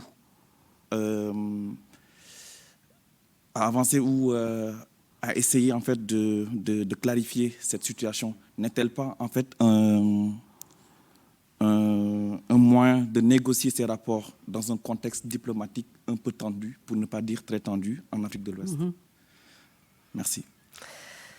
C'est vrai que la France-Afrique, depuis ça devient compliqué avec les pays, le Sénégal, on enlève maintenant il n'y a plus de forces françaises au Sénégal, le Mali qui rejette la France, le Burkina Faso, la Guinée, etc., le Niger. Donc c'est vrai que diplomatiquement, ça devient très compliqué pour la France de redorer son blason. Et peut-être que du coup, je ne voudrais pas que Thiaroye soit du coup instrumentalisé pour dire, voyez, on a reconnu que c'est un massacre, donc on est bien avec vous, quoi. Ça serait pas suffisant. Ça serait pas suffisant. Mais il faut faire attention à cette instrumentalisation possible, en tout cas. Mais c'est sûr que diplomatiquement, là, on a bien vu quand, pour la commémoration, là, le 1er décembre 2024, ça a été très étrange de voir notre ministre des Affaires étrangères tout seul, complètement seul, alors que les délégations des autres pays africains, voilà, même ils étaient tous accompagnés, et lui, il était tout seul avec sa petite chemise verte pour faire son petit discours. C'était très étrange, et j'aurais pas voulu être à sa place. Mais c'est vrai que diplomatiquement, la France est en position compliquée, hein, pour le moins, mais qui n'instrumentalise pas Thiaroye. C'est-à-dire que là, Je vous ai dit que la France a refusé une indemnisation pour Biram Sangor, et en même temps, il prononce le mot de massacre. Il y a quelque chose qui ne va pas. Hein, donc, et puis, c'est pour ça que Biram Sangor, maintenant, il demande une indemnisation pour l'assassinat de son père. Voilà. Et la France ne répond pas, bien sûr. Enfin, le ministère des Armées ne répond pas. Et c'est pour ça que là, je me dis, il faut faire attention. Et vous avez raison de me poser cette question, parce que si vraiment ils voulaient faire quelque chose, ils auraient indemnisé Biram Sangor. Le garde des Sceaux aurait saisi la Cour de cassation pour innocenter les condamnés. Donc le petit mot massacre, c'est absolument pas suffisant. Ça, c'est clair. Bonjour, madame. D'abord, je voudrais vous remercier pour cette exposition. Ok. En fait, moi, je voulais savoir, pensez-vous que sans le changement de régime au Sénégal, et malgré vos nombreux travaux que vous avez effectués à ce sujet, la France aurait-il vraiment reconnu ce massacre? Voilà, ça c'était la première question. Et la deuxième question, c'est selon vous, qu'est-ce qui a motivé le silence du président Wade et du président Sall vis-à-vis de ce massacre, notamment quand le président Sall avait déclaré que les Français sont nos amis parce que les tirailleurs sénégalais avaient droit à des desserts?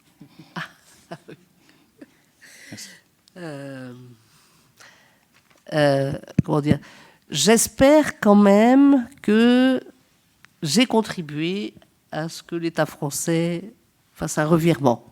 Voilà. J'espère que mes travaux au moins ont servi à ça, c'est sûr. Mais pourquoi le président Wade mais c'est Macky Sall qui avait parlé des desserts, hein, c'est ça. Oui, c'était malvenu quand même. Oui, il avait dit que les tirailleurs avaient... Donc, il y en avait qui avaient des desserts et qu'il y en a d'autres qui n'avaient pas de dessert, je ne sais pas quoi. Enfin, c'était vraiment... c'était un peu bizarre, oui. Pourquoi le président Wade... Oui, c'est vrai que le président Wade aurait pu faire beaucoup plus que ce qu'il a fait. Parce que son père lui-même était tirailleur sénégalais. Donc, il était un peu... Voilà. Je sais pas, il y avait certainement des choses qui nous échappent au niveau diplomatie. Parce que Tiaroy, c'est névralgique, quoi. C'est névralgique. Donc, moi, je ne pourrais pas répondre. Et puis maintenant, je sais pas, il est très très vieux, hein, le président Wade. Hein. Il doit être centenaire maintenant. Hein. Donc, je crois qu'on aura du mal à avoir d'une réponse là. Hein. Voilà.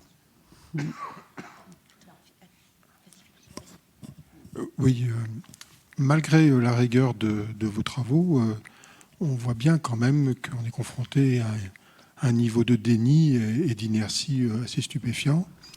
Et est-ce que ça n'est pas quand même juste symptomatique du fait que la logique coloniale reste prégnante dans nos institutions? En tout cas, il me semble que... Moi, je dirais qu'il y a un racisme institutionnel qui est très prégnant. Ça, c'est évident. Et je pense que il n'y aurait pas... Rien de tout ceci serait passé si ça avait été des militaires blancs. Et ça me paraît évident. Et la façon de se comporter, de ne pas accepter une réparation, etc., je pense que c'est la même logique. Vous savez, moi j'avais fait des recherches sur la mise en place des prestations familiales dans les années 50, et la France disait toujours, mais il faut leur donner des layettes, il ne faut pas leur donner d'argent, parce qu'ils ne savent pas s'en servir. Et j'avais l'impression que quand ils ont refusé à Biram Sangor les 30 000 € de dédommagement, j'avais l'impression, mais pourquoi lui donner cet argent? Il ne saura pas s'en servir. J'avais l'impression que c'était exactement la même chose. Donc c'est pour ça que je dis que c'est un racisme institutionnel. Et c'est un crime raciste, et il perdure encore dans... C'est pour ça que je pense que si on arrive jusqu'au bout du bout, mais c'est-à-dire qu'en fait, que ce n'est pas juste la reconnaissance du massacre dans une parole, mais par des actes, là, on aura fait une grande avancée. Voilà. Bonsoir. Je peux y aller? Je voudrais revenir un tout petit peu sur le scénario de la préméditation. Nous sommes à la fin de la guerre. Il y a des Sénégalais qui sont en France, qui ont pu voir l'état de l'armée française, qui n'était pas reluisant. C'est aussi l'époque où se mettent en place les différents mouvements d'indépendance. Serait-il possible que parmi ces Sénégalais qui ont été renvoyés au Sénégal, il y en ait eu quelques-uns qui aient été repérés pour leur discours, pour leur activité indépendantiste et qu'en fait, le massacre ait simplement été, comment dire, une couverture pour en liquider quelques-uns qui étaient bien ciblés, qui avaient été repérés, et que les autres ont simplement servi, je peux dire, d'emballage. Voilà. Pour faire passer le tout sous le nom de révolte. Oui. On peut voir ça pour les condamnés. En tout cas, les condamnés, c'est sûr qu'ils ont pris des gradés. Ils ont pris certains qui avaient fait de la résistance, et ce n'est pas pour rien. Parce que voilà, ils ont pris des meneurs, et c'était... Voilà, ils avaient déjà un profil un peu... parce c'était ceux qui avaient certainement le plus revendiqué le paiement des soldes, etc. Est-ce qu'après, ils ont pu dire celui-là, il a peut-être des propos indépendantistes? Là, je ne pourrais pas vous garantir ça. Mais en tout cas, c'est sûr que les meneurs, c'était des gradés, c'était des lettrés, c'était des gens qui ils avaient réclamé ça, ils avaient été bien... Voilà, ils avaient bien été vus comme ça, en tout cas, pour les prendre comme meneurs. Voilà. Mais je ne pourrais pas aller plus loin sur un discours indépendantiste qu'ils auraient prononcé. Là, je ne pourrais pas le dire. Je me permets un dernier commentaire pour vous donner de l'espoir. Il a fallu plus d'un siècle pour que l'Allemagne reconnaisse le massacre des héros. Oui, oui, oui. Donc, oui, vous avez encore une marge, voilà. 20 ans, quoi. Vous avez encore le temps. Bonsoir. Bon, d'abord, je vous remercie pour votre exposé et le travail que vous avez bâti jusqu'à en arriver là. Bon, c'était pas facile, mais nous vous en remercions aussi. Et du coup, j'avais une question. C'était par rapport quels enseignements ce drame peut-il offrir pour renforcer ou rétablir les relations de la France avec la sous-région, bon, parce qu'on parle du Sénégal depuis tout à l'heure, et ça ne concerne pas seulement le Sénégal, parce qu'il y a le cas du Mali, et nous avons vu les relations actuelles de la France avec le Mali et d'autres pays de la sous-région aussi. C'est un peu tendu. Du coup, quel enseignement ce drame peut-il offrir pour renforcer ou rétablir les relations entre la France et les anciennes colonies? Merci. C'est-à-dire que moi, je voudrais au moins que la France soit un peu plus transparente par rapport à cette affaire-là, déjà. Ça ne serait pas plus mal. Et puis, vous savez, en 2001, c'est le président Konaré au Mali qui a inauguré une stèle aux martyrs de Thiaroye. Alors, on voit souvent cette stèle, mais on ne voit pas ce qu'il y a décrit sur la stèle. Et c'était au vitriol. Il parle vraiment de soldats assassinés donc en 2001. Et donc, j'ai essayé de voir le président Konaré, mais enfin, j'ai vu son épouse, à Bamako, et je lui ai demandé, mais pourquoi votre mari, il a écrit un texte aussi dur, là, enfin bon, qui s'approche vraiment de la vérité, quoi. Et en fait, il m'a dit, mais il était très en colère contre Chirac, donc c'était une façon de... Boum. Donc, vous voyez, voilà, alors peut-être que c'est un mouvement comme ça, mais... Je vous dis, il faut faire attention que Thiaroye ne devienne pas non plus un étendard et puis qu'on s'en serve, quoi. Mais il faut que la France soit transparente, c'est tout ce qu'on lui... Pour l'instant, c'est ce qu'on demande, quoi. Après, la diplomatie, en ce moment, c'est très compliqué. Et puis, le capitaine Traoré, il a parlé de Thiaroye aussi, mais j'aurais préféré qu'il s'en dispense, parce que, oh là là là. Donc, bon, moi, je ne m'avancerai pas trop sur ce sujet de la diplomatie. Très compliqué. Bonsoir. Du coup, j'avais 4 questions. La première question, c'est pourquoi les autorités françaises ont-elles attendu plusieurs décennies avant de reconnaître officiellement les événements de Thiaroye? Ma deuxième question, c'est quelle était l'importance des tirailleurs sénégalais dans l'armée française pendant les conflits coloniaux? Ma troisième question, c'est la reconnaissance officielle des faits par la France est-elle suffisante pour réhabiliter les victimes? Et ma quatrième question est pourquoi le massacre de Thiaroye a-t-il été longtemps occulté dans les récits historiques officiels? Merci. Alors, je laisse de côté la question sur les tirailleurs, parce que on ne va pas rentrer sur la polémique des tirailleurs, les méchants tirailleurs, les bons tirailleurs, tout ça. Je laisse ça de côté.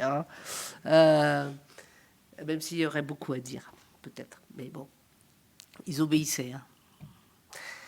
Hein. Sinon, pourquoi tout ce temps? Pourquoi tout ce temps? Mais parce que ce qui s'est passé à Tiraille, c'est tout simplement horrible. Donc, avant de reconnaître quelque chose d'aussi horrible, imaginez quand même que c'est l'armée française qui a tiré sur leurs propres soldats qui étaient venus défendre la France. Comment reconnaître aussi facilement un état de fait de cette nature? C'est très difficile. C'est très difficile. Donc, il a fallu beaucoup de temps. Et puis,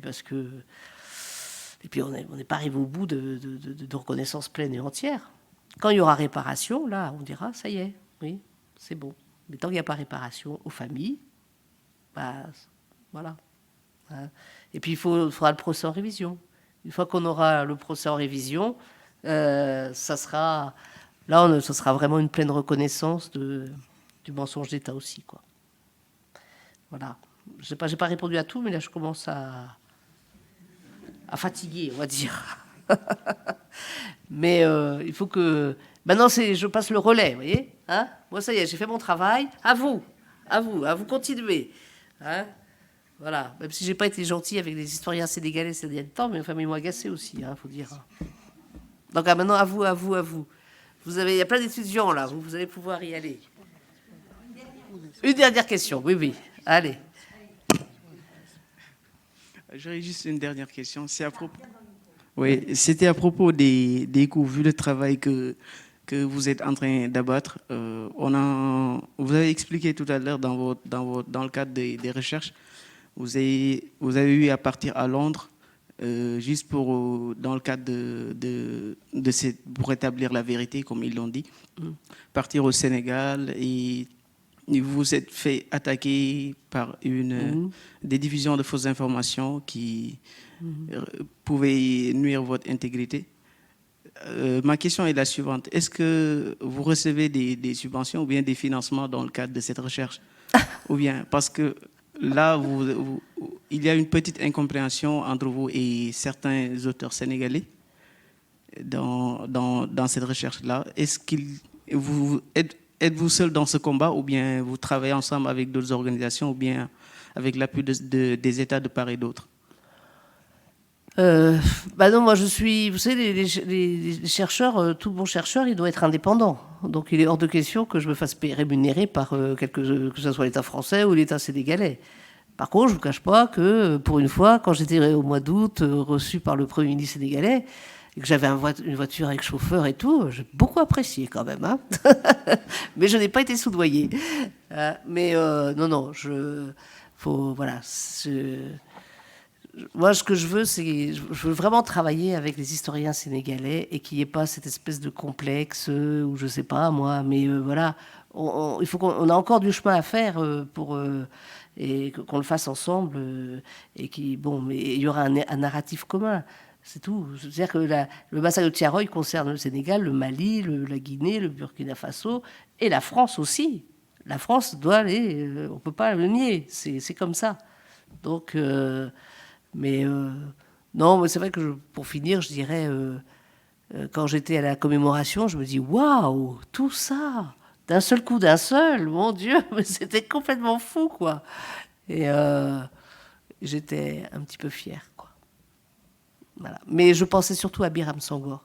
Et en plus, Biram Sangor, parce que j'ai fait venir des descendants qui sont en France, je les ai fait inviter par le gouvernement sénégalais pour qu'ils soient là, les enfants de condamnés, de rescapés, etc.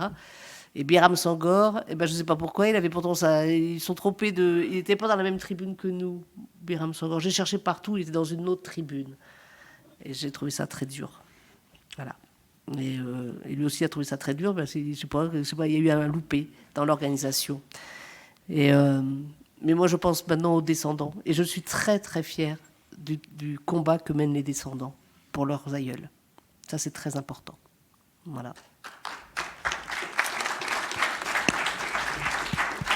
Eh bien, on vous remercie beaucoup, parce que je pense qu'on sortira tous de cette salle bien mieux instruits sur ce massacre que quand on y est rentré. Donc, c'était aussi le but qu'on s'était fixé. Donc le livre d'Armelle Mabon est en vente à la sortie, donc comme d'habitude, hein, et elle vous dédicacera vos livres. 2 secondes. Et donc, ensuite, je voulais simplement vous dire, parce que je ne vous l'ai pas dit tout à l'heure, que donc la conférence du 13 février, qui est la prochaine conférence de l'association, s'appellera Paria. C'est un livre qui parle de Hannah Arendt et de son séjour en France et de sa tribu en France. Donc voilà, donc, vous serez bien sûr tous les bienvenus le 13 février prochain. Et merci à vous, merci aux amis du Temps des Cerises. Voilà. Et merci à vous d'être venus. La salle a bien. Oui, oui, ah, oui, oui. Bien participé, ouais. Ça fatigue, mais nous, on est contents quand Ah, que ça. Oui, c'est bien, oui, bah oui. C'est le but. Hein. Ah.